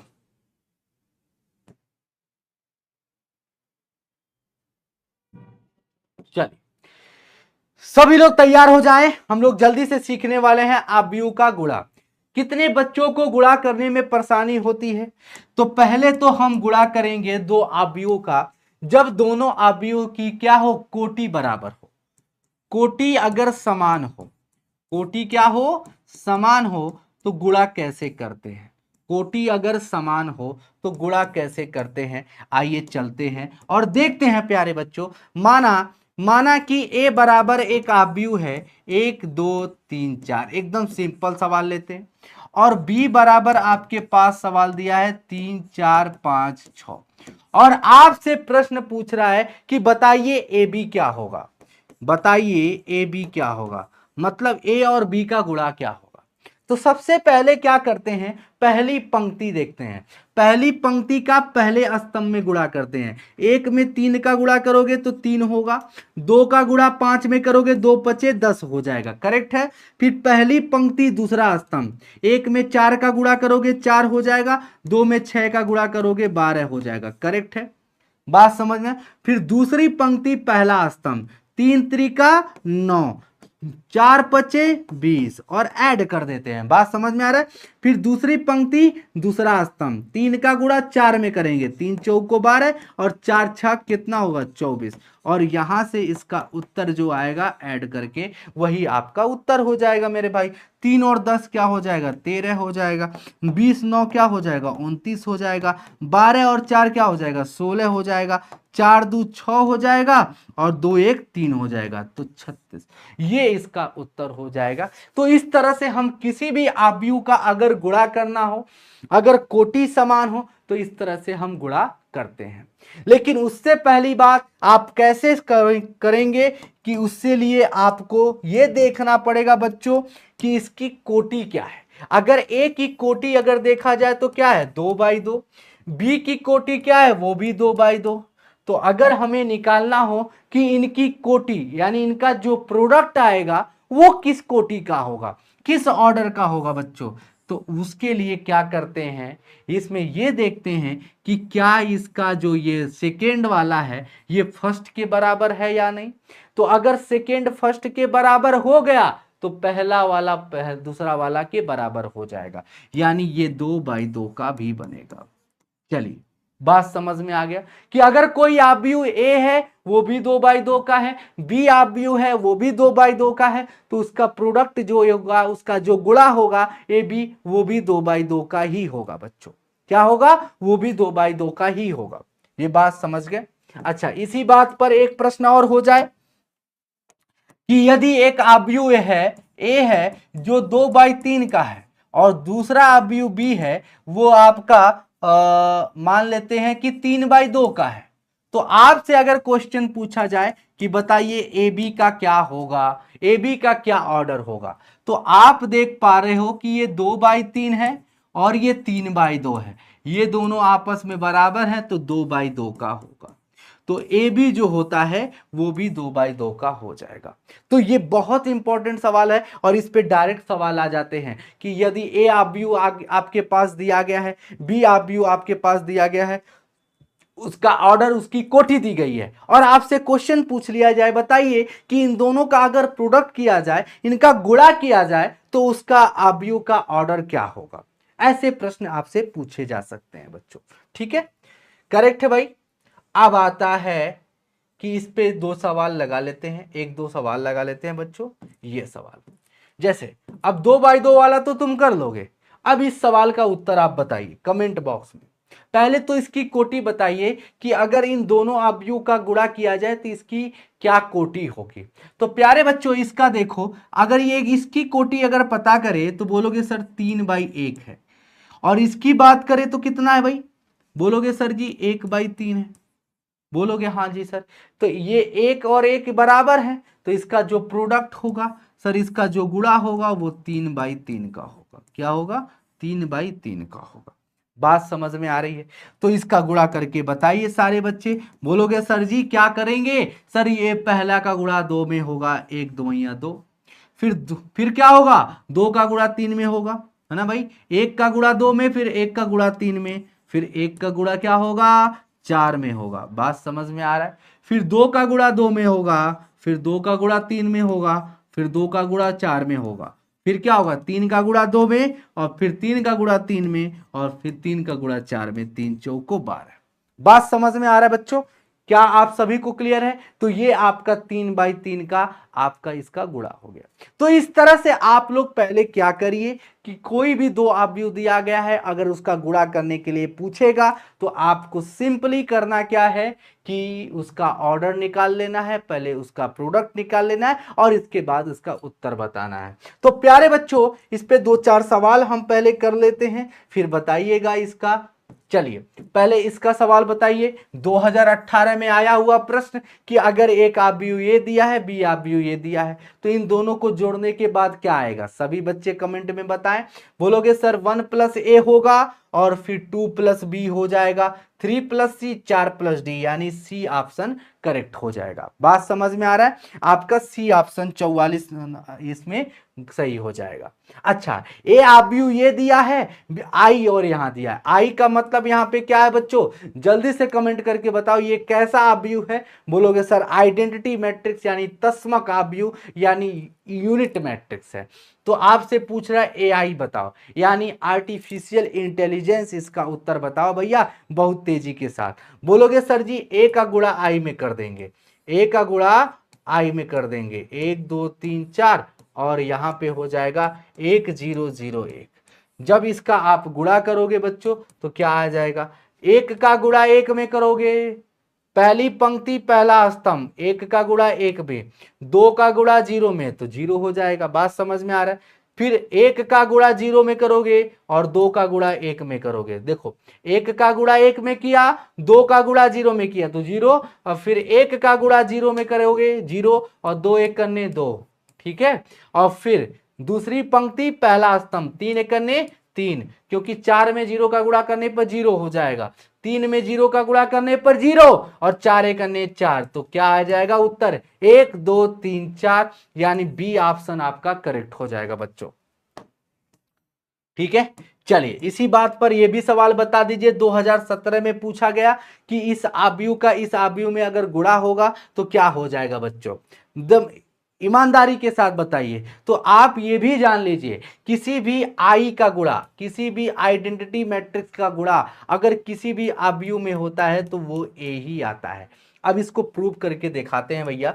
देखो ये पहली पंक्ति पहला स्तंभ है ना, तो 1 में 2 का गुणा करोगे तो बोलोगे सर 2 आएगा, पहली पंक्ति दूसरा स्तंभ तो पहली पंक्ति सर 1 - 3 हो जाएगा, और 0 में 4 का गुणा होगा 0 हो जाएगा। ठीक है, अब 0 का 0 में 1 का 0 में 0 हो जाएगा, खत्म बवाल। 0 का 0 1 का 4 यानी 4 हो जाएगा। तो ये आपका ए ऑप्शन आपका करेक्ट हो जाएगा। डन है बच्चों, ए ऑप्शन आपका करेक्ट हो जाएगा यहां पे 2017 में आया हुआ प्रश्न। चलिए ये बताना है कि अगर एक आव्यूह ये दिया है और इसका ए स्क्वायर बताइए क्या होगा। एकांक आव्यूह यानी यूनिट मैट्रिक्स आपसे कह रहा है, क्या यूनिट मैट्रिक्स, क्या ए ही आ जाएगा, क्या रिक्त आव्यूह यानी एम्प्टी यानी जीरो मैट्रिक्स, ये भी जान लीजिए बहुत इंपॉर्टेंट, ये तो मैंने बताया ही नहीं। तो याद कीजिए कि कोई भी मैट्रिक्स कोई भी आव्यूह जब सारे एलिमेंट उसमें सारे अवयव अगर जीरो हो जाएं तो ऐसे आव्यूह को क्या बोलते हैं भाई, जीरो मैट्रिक्स यानी हम रिक्त आव्यूह कहते हैं। तो बताइए ए स्क्वायर बराबर क्या होगा, यहाँ पे ए स्क्वायर बराबर क्या होगा। अगर ए बराबर अगर ये दिया है तो इसका ए स्क्वायर क्या होगा। सिंपल सी बात है, जब आप इसका ए स्क्वायर निकालोगे तो आएगा भैया यूनिट मैट्रिक्स, यानी ए ऑप्शन आपका करेक्ट हो जाएगा। निकाल के देख लो भैया, है ना, ए ऑप्शन करेक्ट हो जाएगा। चलिए ये प्रश्न बताइए कि आपके पास यहां पे प्रश्न पूछा गया है, 4 ऑप्शन दिए गए हैं, इसमें से कह रहा है कि बताइए इसमें से 3/3 का कौन सा एकांक आव्यूह यानी यूनिट मैट्रिक्स है। आइडेंटिटी मैट्रिक्स आपसे पूछ रहा है, इसमें से बताना है कि आपसे पूछ रहा है 3/3 का कोई तस्मक आव्यूह पूछ रहा है। तो इसमें से बताना है कि तस्मक आव्यूह कौन सा है, तस्मक आव्यूह इसमें से कौन सा है प्यारे बच्चों, तस्मक आव्यूह।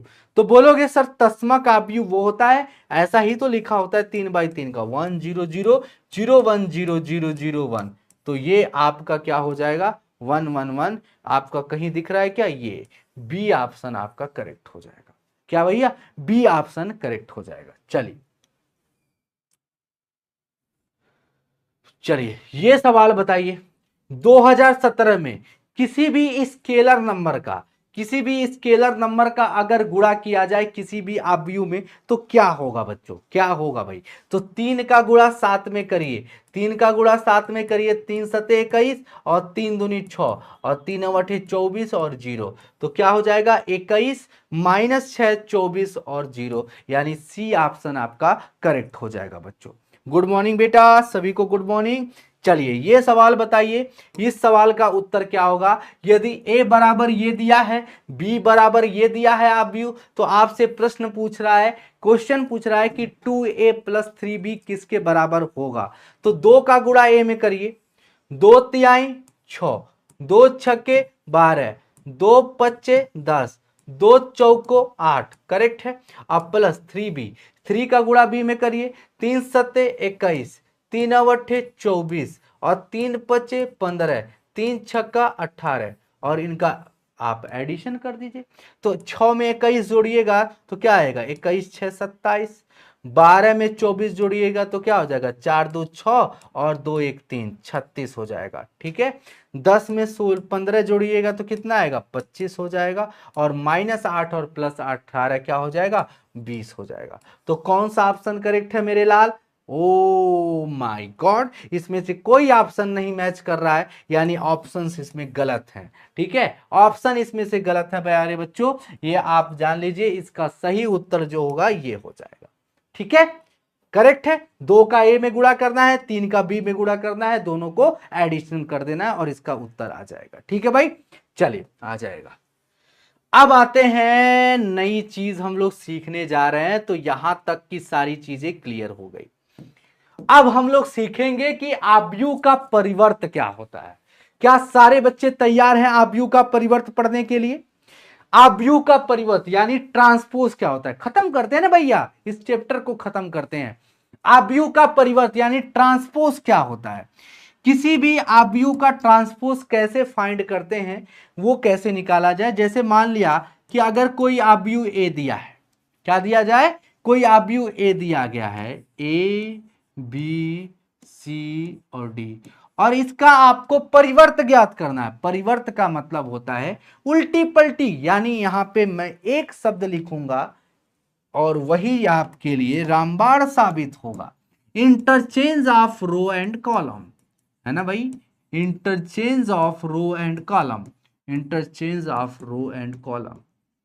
और अगर इसे हम आम भाषा में बोले तो पंक्ति और स्तंभ का उल्टी पलटी हो जाएगा। क्या? पंक्ति और स्तंभों का क्या हो जाएगा, उल्टी पलटी हो जाएगा। इसी को कहते हैं किसी भी आव्यूह का परिवर्त। तो माना कि अगर इसको कैसे डिनोट करते हैं प्यारे बच्चों, कि अगर कोई आव्यूह ए है और इसका परिवर्त ज्ञात करना है तो ए डैश हो जाता है। क्या भैया? ए डैश। तो परिवर्त यानी इसका मतलब क्या होता है, परिवर्त का अर्थ क्या होता है, ए डैश। ए डैश, या हम इसके कह सकते हैं ए के पावर टी, मतलब ऐसा हम लोग डिनोट करने के लिए करते हैं। क्लियर है आप सभी को? क्या आप सभी को सब कुछ क्लियर है यहां तक? डन है? बोलोगे हाँ जी सर। चलिए, यहां तक चीज क्लियर है तो बताइए इसका परिवर्त क्या होगा प्यारे बच्चों, इसका परिवर्त क्या होगा, ए डैश बराबर क्या होगा, बताइए इसका ए डैश क्या होगा। अगर इसका रो देखा जाए तो अब कॉलम हो जाएगा, यानी जो पहली पंक्ति होगी वो पहला स्तंभ बन जाएगी। तो ए वी हो जाएगा, सी और डी है तो सी और डी हो जाएगा। बस सिंपल सी बात है। अगर मान लिया कि ए मैट्रिक्स दिया गया है 1 2 3 4 5 6, तो बताइए ए डैश बराबर क्या होगा। सिंपल सी बात सर, उल्टी पलटी मचा देंगे सर, पहली पंक्ति पहला स्तंभ हो जाएगा, 1 2 3 हो जाएगा और 4 5 6 दूसरी पंक्ति दूसरा स्तंभ बन जाएगा, और यही आपका उत्तर हो जाएगा। क्या आप सभी को क्लियर है कि किसी का भी परिवर्त निकालना हो आव्यूह का तो बड़ा सिंपल सा चीज है और आप ऐसे निकाल लोगे। अब आता है कि प्रॉपर्टीज ऑफ ट्रांसपोज मैट्रिक्स। समझ लो यहां से सवाल डायरेक्ट आ जाता है। और समझ लो पहली प्रॉपर्टी, पहला परिवर्त की प्रॉपर्टीज क्या होती है कि अगर कोई आव्यूह ए है, अगर उसका परिवर्त निकालोगे, क्या भैया, परिवर्त निकालोगे, ठीक है, और उसका फिर से परिवर्त निकालो, कि कोई आव्यूह का परिवर्त और फिर से उसका परिवर्त, फिर से उसका ट्रांसपोज, वो ए के बराबर होता है। ये आपकी प्रॉपर्टी नंबर पहली है। क्या भैया? ये आपकी प्रॉपर्टी नंबर फर्स्ट है। क्या आपको क्लियर हो गई? ये आपकी प्रॉपर्टी नंबर पहला, कि अगर कोई आव्यूह ए है और उसका परिवर्त, उसका ट्रांसपोज और फिर से उसका ट्रांसपोज, वो किसके बराबर होता है सर, ए के बराबर हो जाता है। करेक्ट है? चलिए, कितने लोग चाहते हैं कि सर एक सवाल हो जाए और इसको करके दिखा दीजिए, इसको प्रूव करके। तो प्रूव मैं करने का प्रयास यहां पे कर रहा हूं। माना कि एक आव्यूह ए है, 1 2 3 और 4 लिखा है, तो इसका अगर आप परिवर्त निकालो तो इसका परिवर्त क्या हो जाएगा, 1 2, पहली पंक्ति पहला स्तंभ, दूसरी पंक्ति दूसरा स्तंभ बन गया। और फिर से इसका ट्रांसपोज करोगे, फिर से इसका ट्रांसपोज करोगे तो क्या आएगा, यानी पहली पंक्ति पहला स्तंभ बन जाएगी और दूसरी पंक्ति दूसरा स्तंभ बन जाएगी, दूसरी पंक्ति दूसरा स्तंभ बन जाएगी। करेक्ट है भाई? तो ये देखो ए डैश जो है उसका भी डैश, यानी ए का ट्रांसपोज फिर से ट्रांसपोज, ये किसके बराबर हुआ सर, ए के बराबर हो गया। ये फाइनली उत्तर हो जाएगा। ठीक है, बात समझ में आया? करेक्ट है भाई? तो ये आपकी पहली प्रॉपर्टी हो जाएगी। दूसरी प्रॉपर्टी अब हम लोग देखते हैं। दूसरी प्रॉपर्टी क्या है? दूसरी प्रॉपर्टी क्या है प्यारे बच्चों, कि दूसरी प्रॉपर्टी ये है कि अगर कोई आव्यूह ए है और ए प्लस बी है, इनको जोड़ो, ए प्लस बी, दो आव्यूह हैं, इनको जोड़ो, इनका फिर से परिवर्त ज्ञात करो, यानी इसका ट्रांसपोज करोगे तो वो किसके बराबर होगा, A transpose plus B transpose के बराबर होगा। बोलो सही है, बात समझ में आया, A transpose plus B transpose के बराबर हो जाएगा। तीसरी नंबर प्रॉपर्टी, तीसरी नंबर प्रॉपर्टी याद रखना है, इस प्रॉपर्टी को प्यारे बच्चों, इस प्रॉपर्टी को आपको याद रखना है, ठीक है।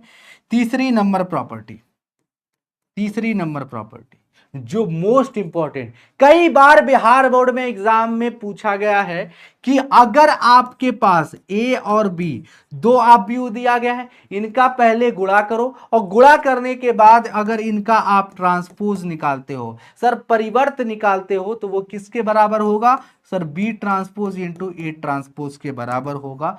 तो ये रहा इसका उत्तर, ये आप स्टार डालो भैया, एकदम से स्टार डालो, कई सारे स्टार इसको दे दो।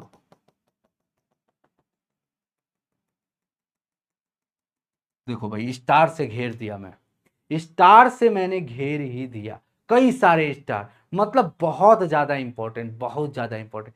यहां बच्चे कंफ्यूज हो जाते हैं, ए इंटू बी लिखा है तो उसको ए डैश इंटू बी डैश कर देते हैं, कई बार इसको एग्जाम में गलती मिलती है कि बच्चे यही गलती करके चले जाते हैं। तो इस गलती को आप लोगों को याद रखना है कि अगर ए बी डैश दिया है तो ए डैश बी डैश नहीं होता है, बी डैश इंटू ए डैश होता है, ठीक है।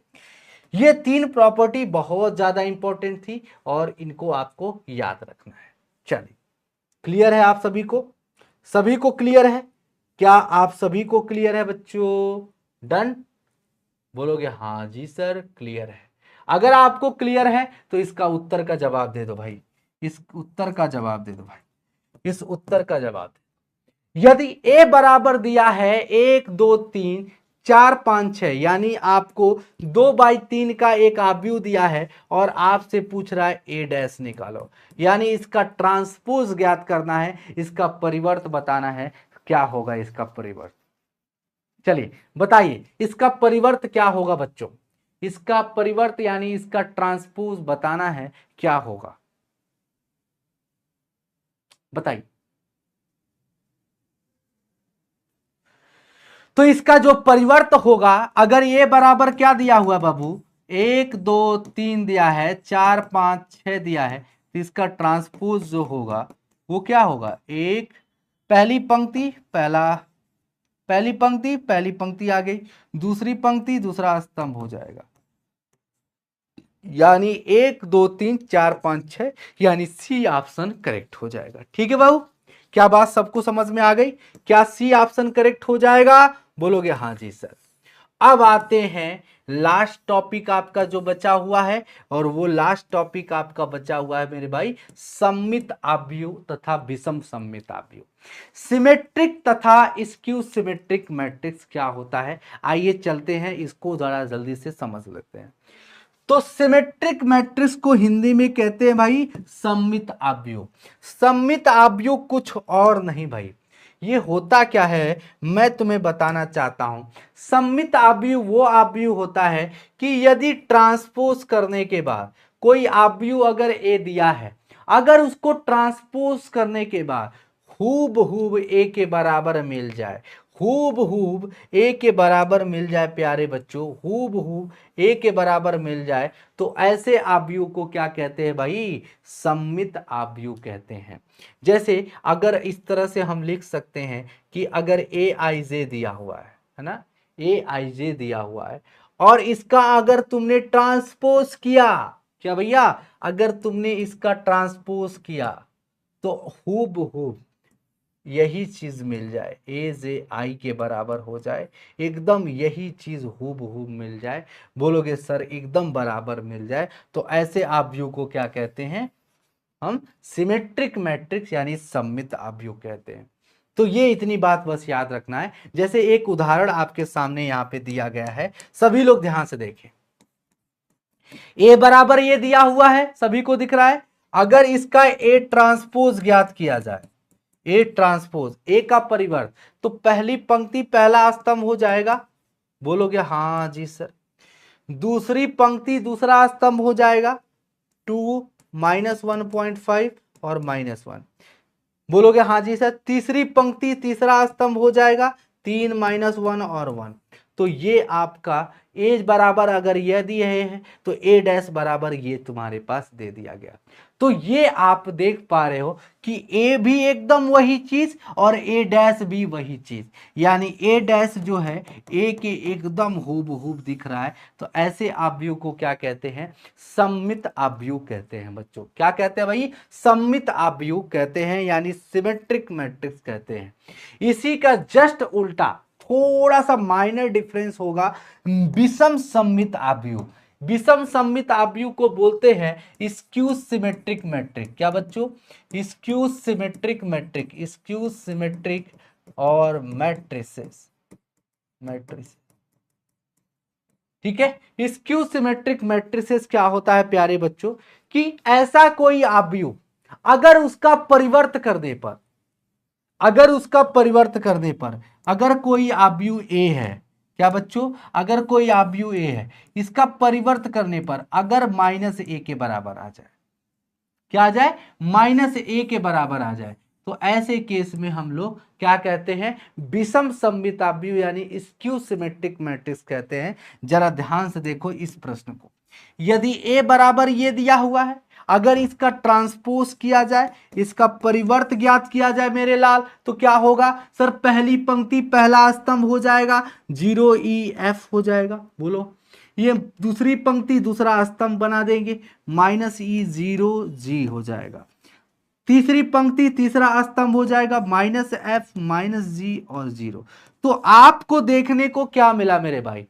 आपको देखने को क्या मिला मेरे लाल? कि आपने ये देखा कि सर 0 है E, यहां पे पहले E था, यहां -E हो गया। सर यहां पे F था, यहां पे -F हो गया। सर ये -E था, यहां पे E हो गया। सर ये 0 था, ये 0 हो गया। सर ये G था, ये -G। तो आपने ये देखा कि जहां पे प्लस था वो माइनस हो गया, जो माइनस था वो प्लस हो गया। यहां पे साइन का इंटरचेंज हो गया, साइन का इंटरचेंज हो गया। तो हम ये कह सकते हैं कि यहाँ पे ए डैश जो है -a के बराबर है। तो ऐसे अवयव को हम क्या कहेंगे? विषम सममित अवयव यानी स्क्यू सिमेट्रिक मैट्रिक्स कहेंगे। क्लियर है भैया? यहां तक की सारी चीजें क्लियर है? बोलोगे हाँ जी सर। अब इसके ऊपर एक प्रमेय आता है, इस प्रमेय को जानना बहुत जरूरी है। Theorem number first. Theorem number first क्या कह रहा है कि वास्तविक अवयव वाले किसी वर्ग अवयव के लिए a + a' एक सममित अवयव है तथा a - a' एक विषम सममित अवयव है ना? तो ये आपको प्रूव करना है। आपको प्रूव ये करना है कि जो a + a' है वो क्या है? सममित अवयव है। क्या भाई? सममित। अगर इसका ट्रांसपोज करते हैं तो ट्रांसपोज करने के बाद सममित अवयव आता है। क्या आता है? सममित अवयव होता है।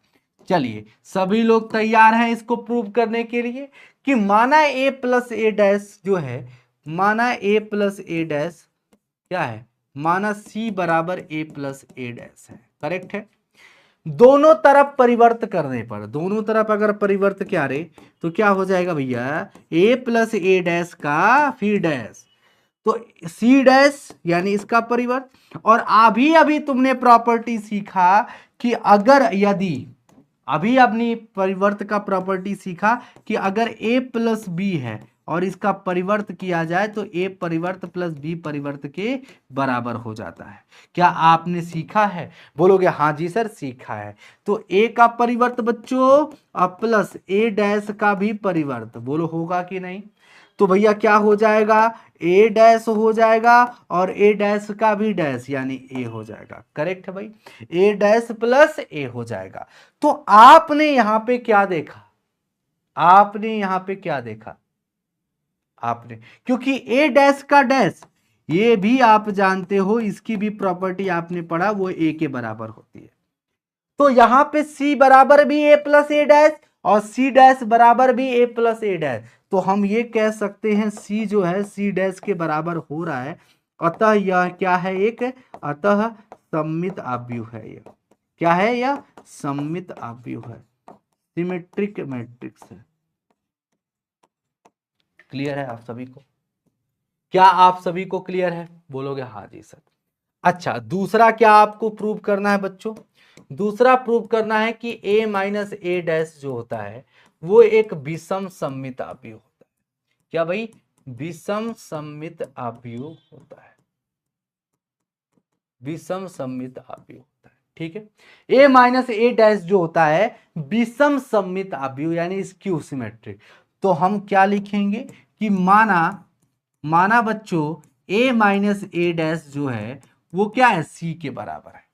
अगर दोनों तरफ परिवर्त करें, दोनों तरफ क्या करे बच्चों? परिवर्त करे, तो c डैश बराबर a माइनस ए डैश का भी परिवर्त, तो c डैश बराबर क्या हो जाएगा? a डैश और माइनस ए डैश का भी डैश, तो c डैश बराबर क्या हो जाएगा? a डैश का भी डैश। बोलोगे सर जी a हो जाएगा।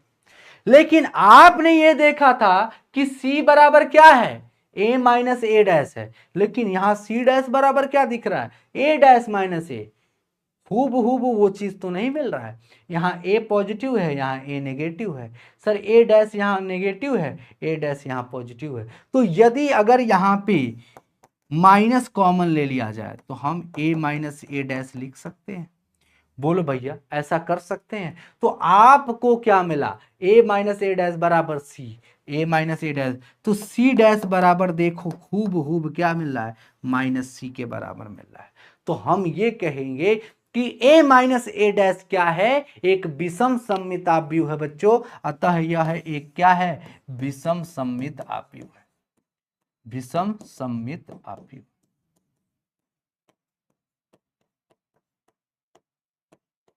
ठीक है, करेक्ट है। तो आपको समझ में आया कि सममित और विषम सममित आव्यूह क्या होगा, सिमेट्रिक और स्क्यू सिमेट्रिक मैट्रिक्स क्या होता है। ये आपने एक एक करके सारी चीजें क्लियर कर ली। ठीक है, चलिए अगर आपको बात समझ में आ गई तो एक प्रश्न ये देखिए आया हुआ एग्जाम में, कह रहा है कि यदि ए और बी सिमेट्रिक मैट्रिक्स हैं, प्रश्न पूछ रहा है, बताइएगा ए और बी यदि एक सममित आव्यूह है, मैं यहां लिख दे रहा हूं, आया हुआ प्रश्न है, सममित आव्यूह है, यदि ए और बी एक क्या है? सममित आव्यूह है, सेम ऑर्डर का, समान कोटि का, तो बताइए ए बी माइनस बी ए क्या होगा? ए बी माइनस बी ए क्या होगा? ए बी माइनस बी ए क्या होगा? स्क्यू सिमेट्रिक मैट्रिक्स यानी विषम सममित आव्यूह, विषम सममित आव्यूह, विषम सममित आव्यूह, पहला ऑप्शन।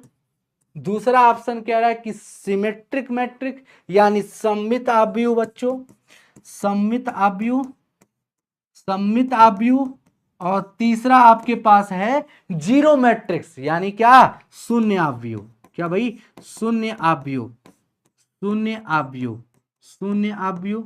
और चौथा आपके पास है आइडेंटिटी मैट्रिक्स यानी तस्मक आव्यूह। क्या बच्चों? तस्मक आव्यूह। तो इसमें से बताना है आपको कि कौन सा ऑप्शन सही होगा, कौन सा ऑप्शन सही होगा। और इस उस क्वेश्चन का, इस प्रश्न का उत्तर आपको कमेंट बॉक्स में जाते जाते देकर जाना है। सभी बच्चों को, जितने बच्चे यहाँ पे आज लाइव हैं इस समय, सारे बच्चों को अभी क्लास एंड होने के बाद आपको बताना है कि इसका पहला उत्तर होगा, दूसरा उत्तर होगा, तीसरा उत्तर होगा, विषम सममिताव्यूह होगा, सममिताव्यूह होगा। सारे बच्चों को ये उत्तर दे करके जाना है कमेंट बॉक्स में क्लास अपलोड होने के बाद। बोलो सारे बच्चे दोगे? और इसी के साथ ये आपका तीसरा चैप्टर पूरी तरह से खत्म होता है। और यही सारे कंसेप्ट थे, इन्हीं से आपके पास प्रश्न आएगा और इन्हीं इसी तरह के आपके प्रश्न यहाँ पे पूछे जाएंगे। ठीक है भाई, बात समझ में आ गया? क्या आप सबको ये सारी चीजें क्लियर हो गई? अच्छा, कितने बच्चे चाहते हैं कि एक दो प्रश्न करना सब्जेक्टिव? कितने बच्चे चाहते हैं एक दो प्रश्न करना सब्जेक्टिव? चलिए बताइए। इसको सरल करना है तो क्या होगा भाई? इसको अगर सरल करना है तो भाई बोलोगे सर कॉस थीटा का कॉस थीटा में मल्टीप्लाई, तो cos square theta, cos theta का माइनस साइन थीटा, तो minus sine theta into cos theta हो जाएगा। बोलो हाँ जी सर। कॉस थीटा का साइन थीटा में cos theta into sine theta, बोलोगे हाँ जी सर। अब देखो कॉस थीटा का कॉस थीटा में कॉस स्क्वायर थीटा हो जाएगा, और फिर इसी तरह साइन थीटा का गुणा हो जाएगा साइन थीटा में, तो साइन स्क्वायर थीटा हो जाएगा, और साइन थीटा का माइनस कॉस थीटा में, तो minus cos theta into sine theta. बोलोगे हाँ जी सर, साइन थीटा का कॉस थीटा में तो sine theta into cos theta हो जाएगा, और साइन थीटा का फिर साइन थीटा में गुणा होगा तो साइन स्क्वायर थीटा हो जाएगा। अब बताइए इन दोनों को जोड़ने के बाद आपको क्या मिलेगा मेरे भाई? अगर दोनों आव्यूह को आप जोड़ोगे तो cos square theta plus sine square theta बराबर आप जानते हो एक होता है। मैं डायरेक्टली यहां पे एक लिख सकता हूं। अगर यहां पे cos theta into sine theta है और इसको जोड़ोगे तो क्या आएगा? जीरो आएगा। क्या आएगा? जीरो होगा।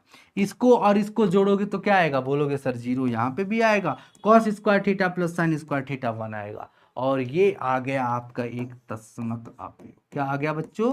तस्मक आव्यूह हो गया। क्या ऐसा आव्यूह है? ये आइडेंटिटी मैट्रिक्स है बच्चों, यानी तस्मक आव्यूह है। करेक्ट है भाई? क्या आप सबको क्लियर हो रहा है? चलिए इस प्रश्न का उत्तर बताइए। x और y का मान ज्ञात करना है, तो पहले तो 2 का गुणा करिए, 2 करने 2, 2 तिहाई 6, और 2 में 0 का गुणा और 2 में x का गुणा, 2x हो जाएगा, और प्लस y और 0 1 और 2 हो जाएगा, और बराबर 5 6 1 और 8 हो जाएगा। अगर इन दोनों आव्यूह को जोड़ा जाए बच्चों तो क्या हो जाएगा? बोलोगे सर जी 2 प्लस वाई हो जाएगा, 2 प्लस वाई, 6 प्लस 0 यानी 6 हो जाएगा, 0 प्लस 1 1 हो जाएगा, 2x प्लस 2 हो जाएगा। ये किसके बराबर होगा भैया? 5 6 और 1 और 8 के बराबर होगा। तुमसे क्या पूछ रहा है? x का मान ज्ञात करना है और y का मान ज्ञात करना है। तो 6 6 के बराबर, 1 1 के बराबर, 2x प्लस 2 किसके बराबर होगा? 8 के बराबर। 2x प्लस 2 किसके बराबर होगा? 8 के। तो 2x बराबर क्या हो जाएगा बच्चों? 8 में से 2 जाएगा 6, x का मान 3 हो जाएगा। अगर x का मान 3 हो गया प्यारे बच्चों, अगर x का मान 3 हो गया, आपको दिख रहा है यहाँ पे x का मान 3 हो गया, तो भैया y का मान आपसे ज्ञात करने के लिए कह रहा है। y का मान क्या होगा बच्चों? 2 प्लस वाई बराबर 5। 2 प्लस वाई बराबर क्या हो जाएगा बच्चों? 5। तो y का मान यहाँ पे देख पाओगे, 5 में से 2 जाएगा भैया 3 हो जाएगा। तो x का मान 3 और y का मान भी 3। 2 प्लस वाई 5 के बराबर, y का मान 3, 2x प्लस 2 बराबर 8, यानी x का मान भी यहाँ पे भी 3 हो जाएगा। चलिए अगर ये हो गया तो ये सवाल भी आपको बताना है x और y का मान। तो आप जैसे बचपन में करते थे कक्षा 8 कक्षा 9 में एलिमिनेशन मेथड का प्रयोग करके, है ना, दो समीकरण को कैसे सॉल्व करते हैं वो चीज आपको यहां पे करना है, और इसका भी उत्तर आपको x और y का मान निकालना है। ठीक है? कैसे निकालोगे प्यारे बच्चों? तो x प्लस वाई बराबर ये है, x माइनस वाई बराबर ये है, तो x माइनस वाई इसके नीचे रख दोगे, 3 0 0 3। दोनों समीकरण को हल करने के बाद, एक समीकरण ये था, एक समीकरण ये था, दोनों समीकरण को हल करने के बाद आप देखो प्लस वाई से माइनस वाई क्या हो जाएगा? कट जाएगा। x प्लस एक्स क्या हो जाएगा? 2x हो जाएगा, बराबर। अब देखो इन दोनों को जोड़ो, 7 3 क्या हो जाएगा? 10, 0 में 0 जोड़िएगा 0 हो जाएगा, 2 में 0 जोड़िएगा 2 हो जाएगा, 5 3 8 हो जाएगा। तो x का मान क्या हो जाएगा? 2 गुणा में है तो भागा हो जाएगा, और 10 2 0 और 8 हो जाएगा। तो प्यारे बच्चों इसका उत्तर क्या आएगा? 1/2 का गुणा सब में हो जाएगा सारे एलिमेंट में, तो 2 5 10 और 0 हो जाएगा, 1 हो जाएगा, 4 हो जाएगा। तो x का मान फाइनली क्या निकल के आया प्यारे बच्चों? 5014, 5014, 2/2 का आया।